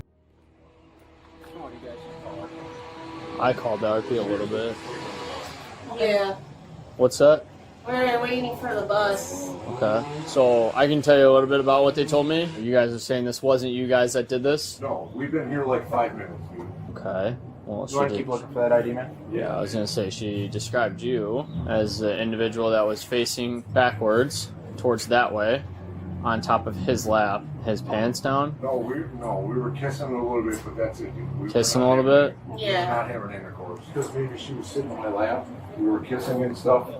Like, we were not having sex. Why would we have sex in a Yeah. Well, and so I was gonna say, right? So this is kind of your guys' one-stop shop to tell the truth, because we're gonna get video footage right now, and go figure out if what this person's saying is happening. Okay. The couple insisted they were merely kissing a little bit and sitting on a lap, denying any claims of public indecency. But the officers knew better. They informed the pair that the bus stop was equipped with high-definition surveillance cameras that had captured everything. What's your first name then? Anthony. Anthony? Yes. And I am on probation. Okay. What I'll tell you, right? I understand that you don't think she should be in your business, and you guys are 2 grown adults. Yes. But at the same point, if you guys are actively having sex in public indecency, does that kind of We were not having sex. We weren't. I get what you guys are saying, okay, but we also have 2 sides to every story. That person said that they visibly saw your pants down at your ankles and you on top of him. No. And so, right, that's why we got to come out here and investigate it, okay? So we're going to go grab the video She footage. was literally sitting on my lap and we were kissing. That was Okay, and I told you, we're going to go grab the video footage and go figure out if you guys were or were not. Now, I'll ask you, is there any reason your pants would ever be down to your ankles since you've been in this? No, absolutely not. Even with the threat of video evidence, the couple was stuck to their story, unaware that their performance for the camera was far more revealing than they realized. The situation grew darker as the officer began checking Anthony's background. It turned out he was on parole after serving 7 years in prison, and he had a strict no-contact order regarding his partner, an order he had been violating for months. We were just sitting, she was sitting on my lap and we were kissing. That's all we were doing. So just because we had police contact, we're going to end up having to contact probation? We're not going to do it now? That's fine. That's fine. I am on probation. I'm on parole. Okay. I was in prison, so. Gotcha. Okay. And I was going to say, I got no issues with any of that I've been stuff. out for 7 years. Yeah. I told you, I got no issues with that stuff. All right. What? It's okay, babe. You're okay. It's okay. I told you. You're all good. Okay. I'm going to jail, dude. So I don't know. So there's video footage of her giving you a hand, okay?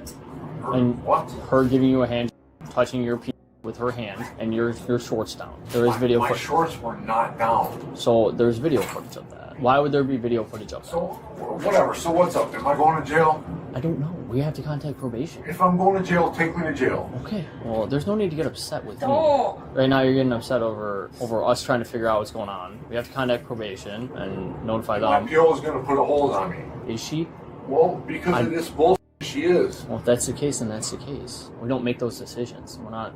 Your probation. I really don't want her to put no contact on him. The realization that he was heading back to jail hit Anthony like a physical blow. He began to spiral, pleading with the officers not to contact his probation agent, his voice cracking with a mixture of desperation and fear. So the other officer's calling your agent. Because the video that I watched shows something very different than what you guys described happening. Pants around your ankles and her not facing you and kissing you. I mean, maybe you were. It jumped in the time, but She was sitting on my lap. My pants were not around my ankles. She was just sitting on my lap kissing me. she wasn't kissing you. What I saw. So what's up? Someone Am I going driving to jail? Not right now. Not unless probation puts a hold on you. Sit, please. No, I'm going to jail. I said if probation puts a hold on you. Otherwise, we're gonna do a referral charge. I know I'm going to jail. You don't know that. I do know that. I'd say that's up to probation at this point. I'm still very confused on the whole no contact ordeal, though. That was last year. Her sister contacted my old PO and put a note and asked if there could be a no contact. Okay, so she asked. But I have a new PO. She lifted the no contact. I'm not going to sugarcoat it, right? Probation's placing that hold. So I gotta go to jail. Yeah. Can I smoke one last cigarette? Yeah, I'll let you smoke one. Can you please talk to your probation officer not to put no contact? Okay. I'll let you smoke one more. We got to get you in cuffs, though. Once his probation officer placed a hold on him, Anthony's mask of cooperation completely shattered. He was taken to a local hospital after claiming he needed medical attention, but when doctors cleared him, his behavior turned truly monstrous. You're putting over my head. I'm not gonna spit on anybody. It's like that? Stop, motherfucker. You. You. All right, Anthony, we're gonna stop right now, okay? You motherfucker. Stop this dick. Stop this dick. You Come on. I can't breathe. All right, we're gonna sit you up then if you can't breathe. Sit up. There you go. Ow, the handcuffs, they are not, you can't pull me up like that. As officers attempted to move him from the hospital to the jail, Anthony exploded into a fit of rage. He began screaming threats, vowing to kill officers the moment he got to prison, and even began spitting on the deputies. It was no longer about a bus stop citation. It was a total breakdown of a man who knew he had just thrown away his freedom for a few moments of reckless public behavior. You pulled on my face. You! How you gonna deal with me when I get to jail? You can't keep me away from everybody. Ow! Ow, you mother... You got it? No! You're gonna break my arm. Then stop acting like Ow, this. you're gonna break my arm. Then cooperate. The handcuffs don't go that way. Ow! Then cooperate. I'm cooperating. Okay, you stop acting like this and it'll be a lot easier for you. Cutting my circulation off. Then calm down and he'll adjust it. The left handcuff. Ow! It's cutting off my circulation. I see that. Going with the right one I see that. Once you act appropriately, I can loosen it. Here, I adjusted it for the time being. It's bleeding. I see that. I just want to go home. Ow! The left handcuff. Ow! The left handcuff is bleeding. Okay, I'm gonna adjust it if you stay calm. I'm not. I don't think it. Where? It is a little bit. But it's just a little teeny tiny. Yeah. Barely anything, Anthony. So if we can stay calm, maybe we can loosen that up a little tiny bit more, huh? Are we gonna do that? No. When I get to the joint, I'm gonna. Well, I can't. Necklace and scissors. Bet you wouldn't be doing this to me if it was just me and you. Huh? Yeah, you got it? What's the you issue? got it, bro. You got it, brother. You got it, bro. Yeah, you got it, bro. Yeah. In the end, the woman was released with a misdemeanor charge, but Anthony's afternoon of indecency resulted in a much harsher reality. He was charged with felony discharging bodily fluids at an officer, battery, and multiple counts of threatening law enforcement. He was eventually sentenced to 12 months back in state prison. It serves as a grim, almost pathetic reminder of how a single decision to ignore the rules of public decency can lead right back to the cell you fought so hard to leave. A crowded public space. In this video, you can see two different men in a dangerous situation.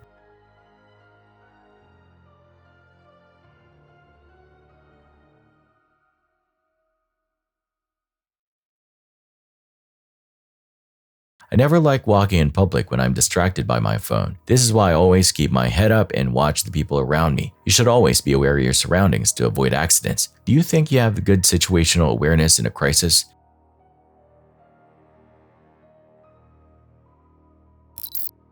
Railway operations depend on strict timing and massive momentum. These trains are heavy machines that cannot stop for anything. On August 25th, this harsh truth met a moment of human error in Downers Grove, Illinois. Mary Tosh Tilla was a 47-year-old mother of three. She was walking with her lawyer near the Main Street station that afternoon. The two were talking about the heavy emotional stress of her divorce. This personal struggle was clearly enough to make her lose focus on the world around her. Witnesses said she appeared lost in thought. She was looking at papers in her hands as she walked toward the open tracks.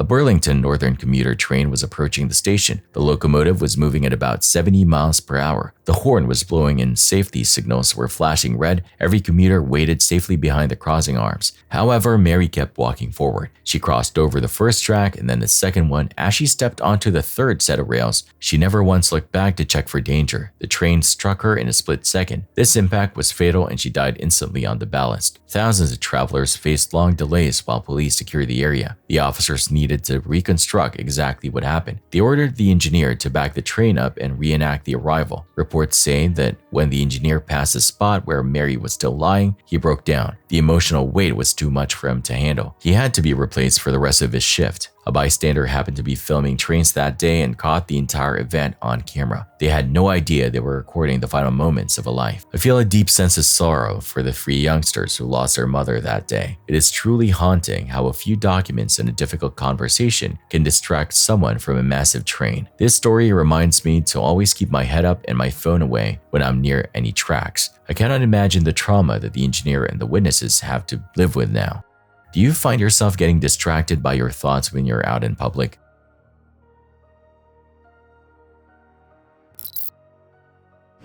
Oh, oh hell no.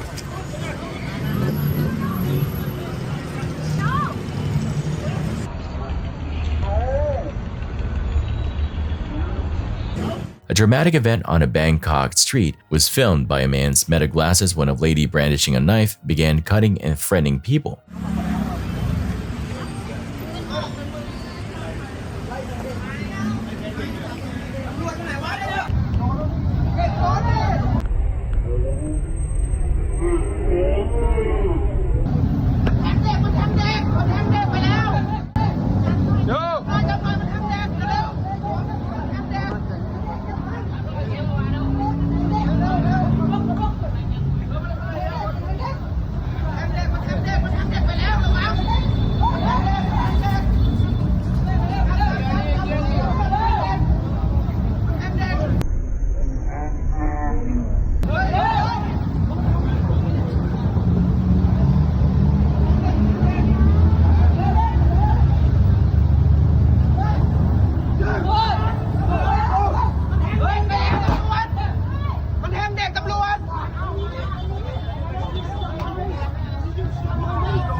Following the outburst, the woman is seen leaping into a taxi where she is blocked by a sizable throng until the cops step in. Officers think she is the same person who committed a knife attack in December 2025.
Nice.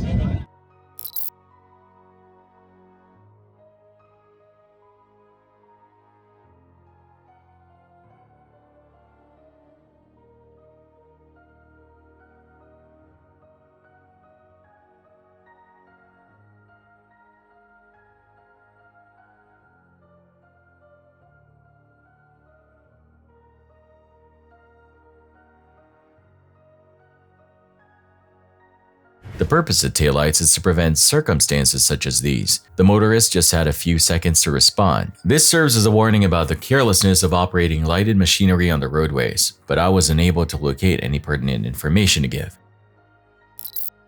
Seattle is a city known for its vibrant streets, but in December 2024, the shadow of a notorious repeat offender turned a downtown intersection into the site of a truly waking nightmare. 75-year-old Jeanette Markin was simply standing at a crosswalk near the King County Courthouse, waiting for the light to change when the unthinkable happened. She was in broad daylight, surrounded by people, yet she was about to become the target of a senseless, unprovoked act of extreme violence. Security footage from the scene is difficult to watch. It shows a man, later identified as 42-year-old Falpa, creeping up behind the unsuspecting grandmother. In his hand, he carried a makeshift weapon, a heavy wooden board with a large rusted screw protruding from the end. Without warning or a single word spoken, he swung the spiked board with full force into Jeanette's face. The impact was catastrophic. As she collapsed to the pavement, her eye was gouged out by the spike, leaving her permanently blind in one eye and suffering from a shattered nose and cheekbone. The scary element of this story isn't just the attack itself, but the chilling realization that follows. When police arrived and moved in to make an arrest just a block away, the body cam footage reveals a disturbing truth. The officers didn't need to check his ID or run his prints. The moment they saw him, they knew exactly who he was. One officer can be heard on camera describing the suspect as notorious for random assaults, noting that while he usually just punches people, today he had decided to escalate.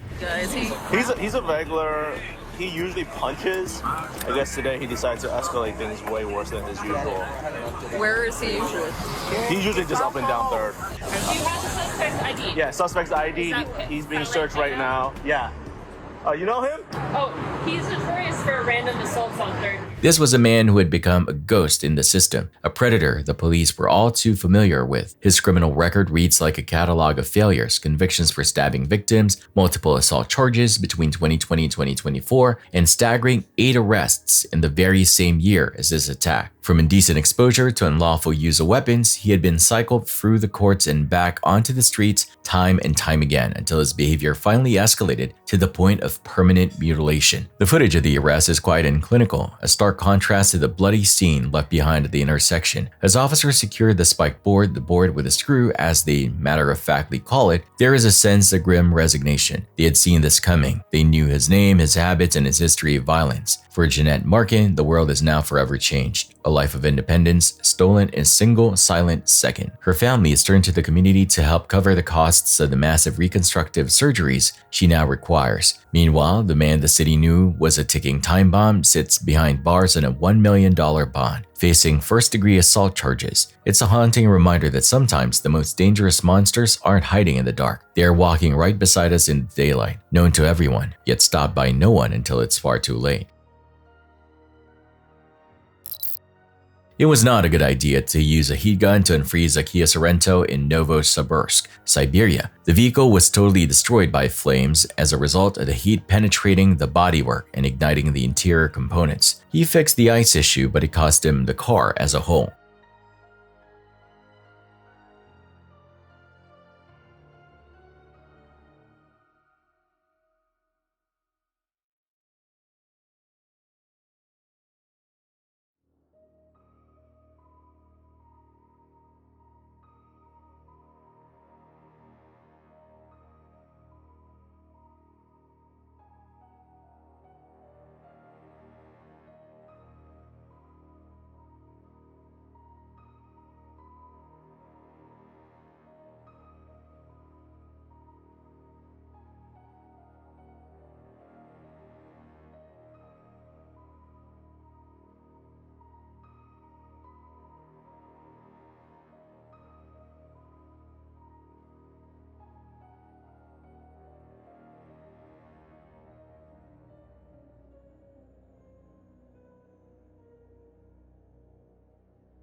On Friday, January 9th, 2026, Edmond police officers made contact with 55-year-old Azita Afapour near the intersection of Santa Fe Avenue and Edmond Road after noticing her soliciting in the area. What began as a routine interaction quickly escalated. According to investigators, Afapour became aggressive and suddenly lashed out at one of the officers, using a fingernail file as a weapon. Faced with the unexpected attack, officers deployed a taser in order to subdue her and regain control of the situation. Okay, ma'am, just to let you know. So he is going to issue a citation today, okay? He's going to issue a citation for solicitation. Well, I'm gonna let him explain that to you, okay? Police already told I can stay here and do that. They told you today? Okay. No, it was around Christmas they told me. Okay. All right. I'll let him explain that to you. He'll be back in just a second. I don't want to talk to him. Okay. Well, he's gonna be the one issuing it to you. Do you want to make a movie? Make a movie? Yeah, because if you're his supervisor. I'm not trying to make a movie, and I'm not trying to give you a hard time. I'm just explaining to you what he. Back up.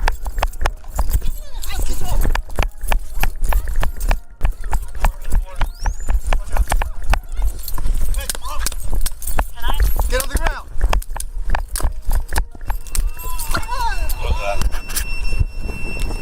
694, start me a supervisor, taser deployed. Put your hands behind your back, do it now. Put your hands behind your back. Cover. Cover. Yep. I don't know what she's got in her hand. Do not move. Do you understand me? Do not move.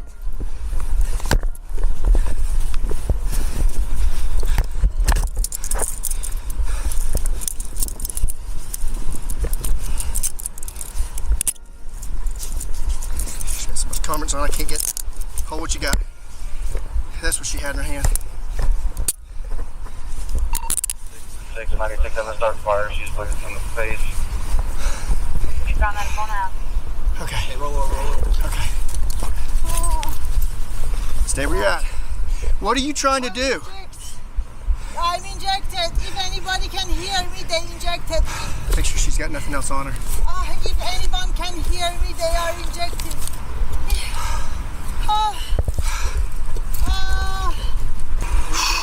Holy crap. I look up from talking to the camera and I see you. I'm bolting this way. I got my taser out, but she had something in her hand like this. I thought it was a knife. It wasn't until I got it out of the... Where are you bleeding from?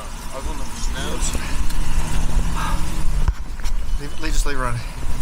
Fine. She was fine. He went back to his car. I gave him the information, and I went and made contact with her at the pole. And then she just flipped. She was transported to a nearby hospital for evaluation before being booked on assault-related charges. Police have not disclosed whether the officer sustained any injuries, and the incident remains under review as the investigation continues. An incredible moment, an Italian helicopter pilot avoids death by regaining control just as the aircraft appears to be about to crash due to wind-induced spinning.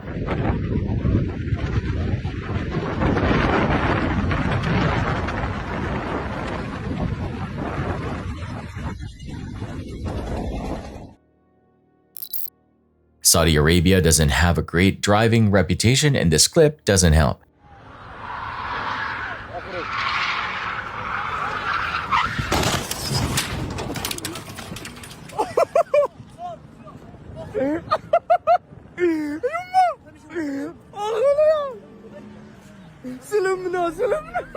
Thus, many take pleasure in letting their car skid and losing control. You'll see things like that frequently, even though I realize it's strange. The drawback of this is that things can go wrong, as they did in this instance. But fortunately, none of them were harmed. According to what I discovered, there was simply material damage.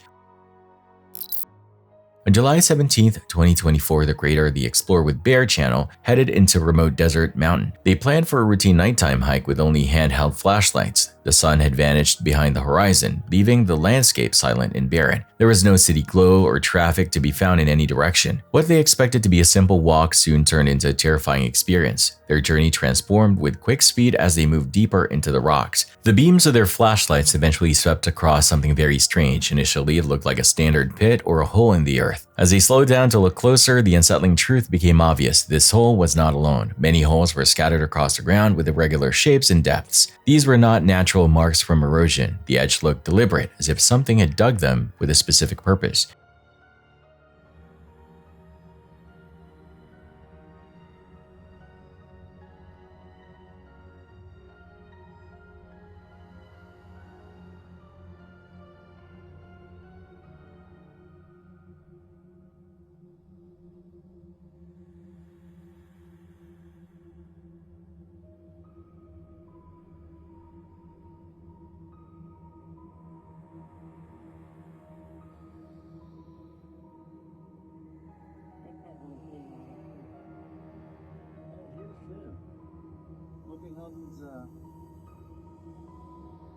It's just weird because that looks like a bunch of wrecks rocks stacked up there.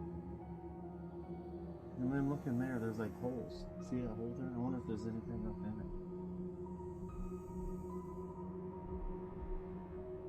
Don't animals live in holes? Yeah, and snakes too.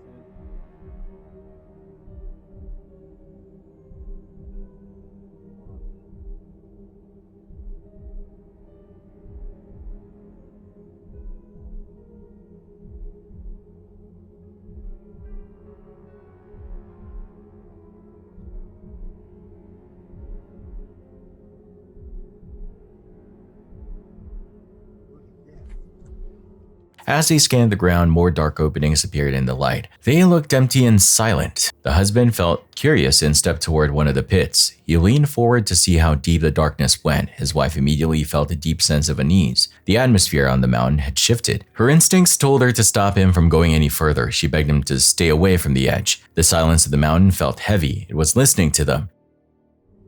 Oh, look at this hole. Nothing going on. I'm going to be chucking rocks. Oh my gosh. Look at this hole. This is weird. It's like people in here digging. These are like dug holes. Any snakies? Look at this hole. You and your fascination with holes. I love them. Look at this. Whoa. What is doing this? An animal? Jerry, don't go in there. There's a lizard just went scooting up. Oh my gosh. Don't you dare go in there. No, I'm serious. This could be a good snake spot. There's like a bunch of, there's a lot of little holes like going in the ground. You know what I mean? Like they could be snake holes. Can we finish our mountain lion conversation? That's what we're doing. Do they, like, sneak up on you? Oh, mountain lions? Or do they just attack? They probably would stalk.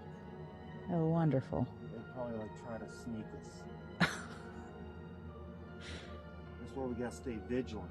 Suddenly, a low and guttural growl broke through the night. The noise echoed and made the rocks beneath their feet vibrate. The wife froze in place and gripped her flashlight until her knuckles were white. Panic set in instantly. The sound changed in tone and volume as if something unseen was moving through the dark. I feel terrible that they had to experience this kind of fear in such a lonely place. This is why I never like walking in the desert after the sun goes down.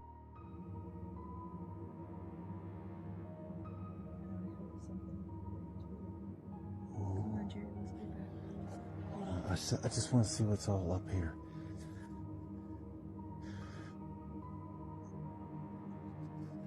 We can go a little further. Wow, look at this.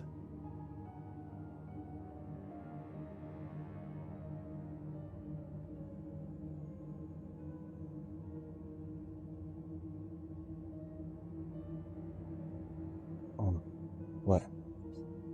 There's something over there? Why ain't my light turning on no more?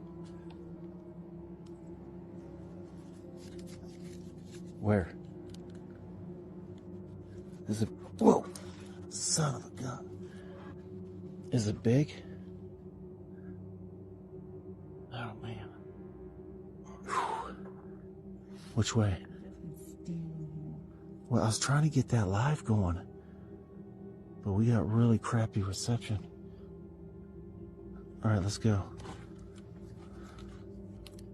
Where'd you hear it from? Over here? I didn't hear it. I saw it. I saw it move. You saw it move? Yeah. Over here? Yeah, well, let me go first then. Oh my gosh, what if it survived? Oh, look. Where'd you see it?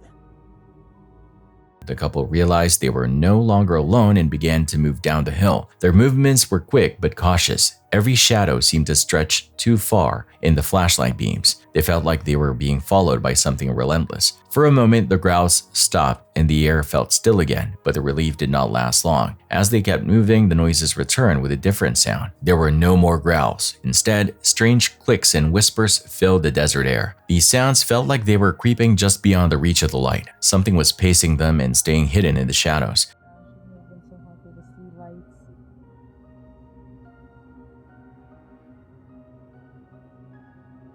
Actually, this light was helping too. Yeah. Got all the lights on. Whoa, whoa, whoa, whoa, whoa, whoa, whoa. Whoa, I just heard a big, like, snarly. Did you hear that? It was a snarl. It was like a big, like a, yeah, like, something like if you're about to hack up a loogie or something. Sound like somebody about to hack a lug. What would make that noise? Could they climb up that? Could they climb? Oh, heck yeah. Everything could be right here where we're at.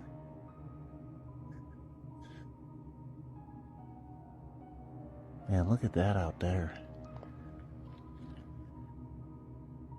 I don't know what to be more worried about, the top or the bottom. Yeah, I know. I'm sort of more worried about behind us. So you're good. I think whatever we're going to have an issue with is right over here. The desert no longer felt empty to the couple. They wondered if it was an animal or the wind was playing tricks on them. It's possible they wandered into a territory they were not welcome. It is haunting to think about things that watch us from the dark without being seen. What do you think was living in those holes? There's no provided info available to my knowledge, but I still have to show you.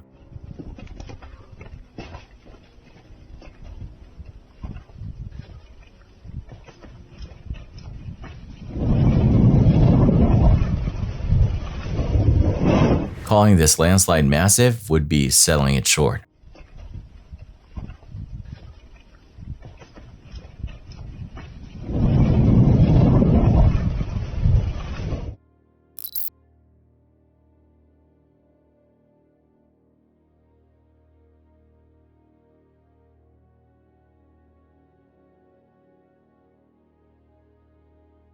I would pay any amount of money to know the lore behind this guy and his sheep.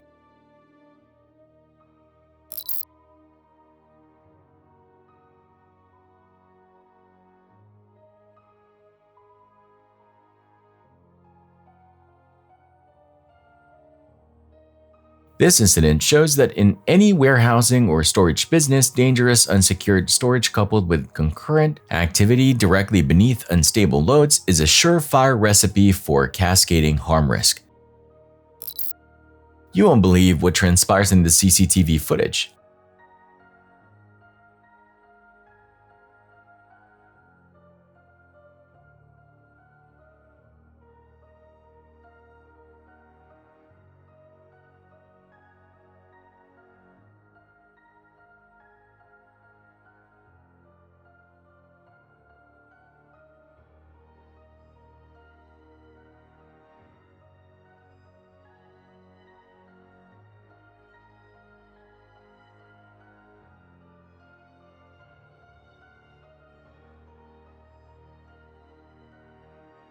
This man turned on the jets when this buffalo was chasing him down, and I don't blame him.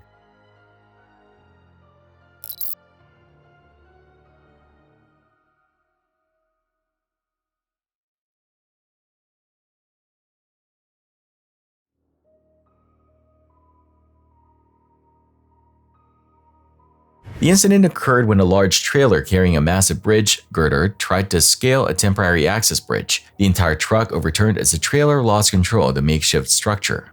Thankfully, no one is hurt. This Russian dashcam footage was uploaded over a decade ago but will remain shocking till the end of time. Watch and see why.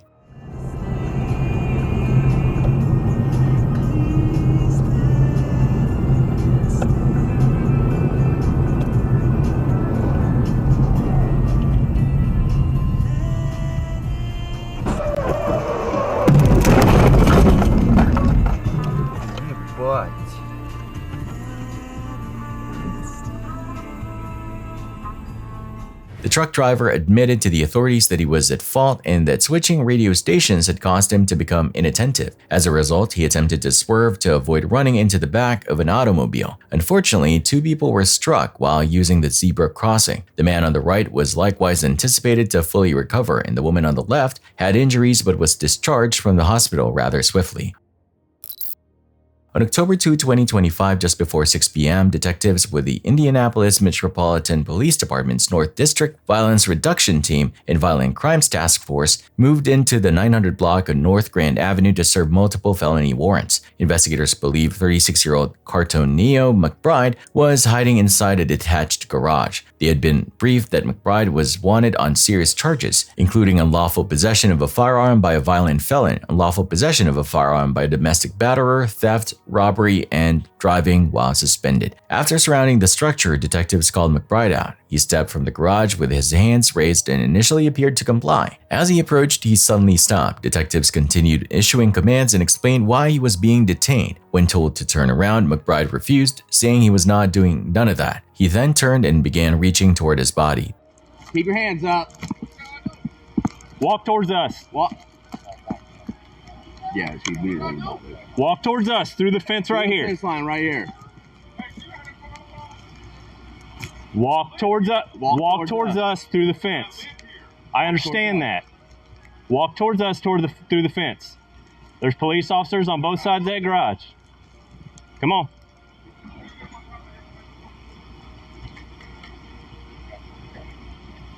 Keep your hands up. Adam 240 is Hager McBride, subject to You want to go less lethal? Put your hands since up. You've got taser. We're giving you lawful commands. Good. We're on ED1. Keep your hands Go up. ahead, Alyssa. Hands up. Alyssa has less lethal. Keep your hands up now. We got commands. We got commands. I'll go Walk hands to me. when she gets it. Walk to me. Keep walking. Listen to our command. You're about to get tased, man. What is going on? Walk to us now. That's what I'm doing. Right. Keep walking. Walk to the sound of my voice now, man. Come here. You keep Walk on to messing me. around. Walk. Keep walking. What do you want me to do, man? Jones, hold on. Shit. Walk towards me. No, what is going on, man? Walk towards What's me. going You're on? going to go in handcuffs. Walk towards Why? me. What did I do? Cartonio, you have warrants, okay? That's what this is about. Turn around. Man, I'm not doing nothing. Hey, mother, you're about to get tased. Detective Hunter deployed her less lethal taser. Almost immediately, Detective Jones fired his service weapon. McBride ran a short distance before collapsing. Even on the ground, he continued to roll away from officers and reached with his hands. Detectives Vert and Hunter then discharged their firearms. Additional officers arrived with a ballistic shield, closed in, and took McBride into custody. Hey, mother, you're about to get tased. Tase him. Get down now! Down now! Keep your hands where I can see them or you're going to get shot. I will not give you another warning. You pull them.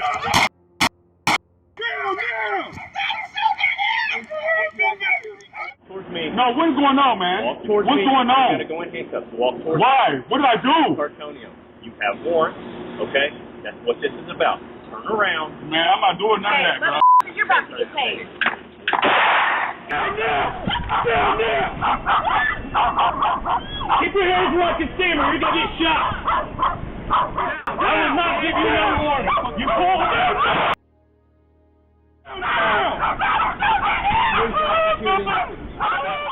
Officers rendered medical aid until medics arrived. McBride was transported to Eskenazi Hospital in critical condition. He was formally arrested on multiple outstanding warrants, including unlawful possession of a firearm by a serious violent felon, theft, driving while suspended, unlawful possession of a firearm by a domestic batterer, and a separate robbery warrant out of Johnson County. Despite the intense confrontation and the belief that McBride was armed, no weapon or firearm was found in his vicinity. No officers or uninvolved community members were physically injured during the incident. On the event on November 4, 2024, a two-story house in Santee, Vietnam collapsed as a result of a nearby house excavating the foundation.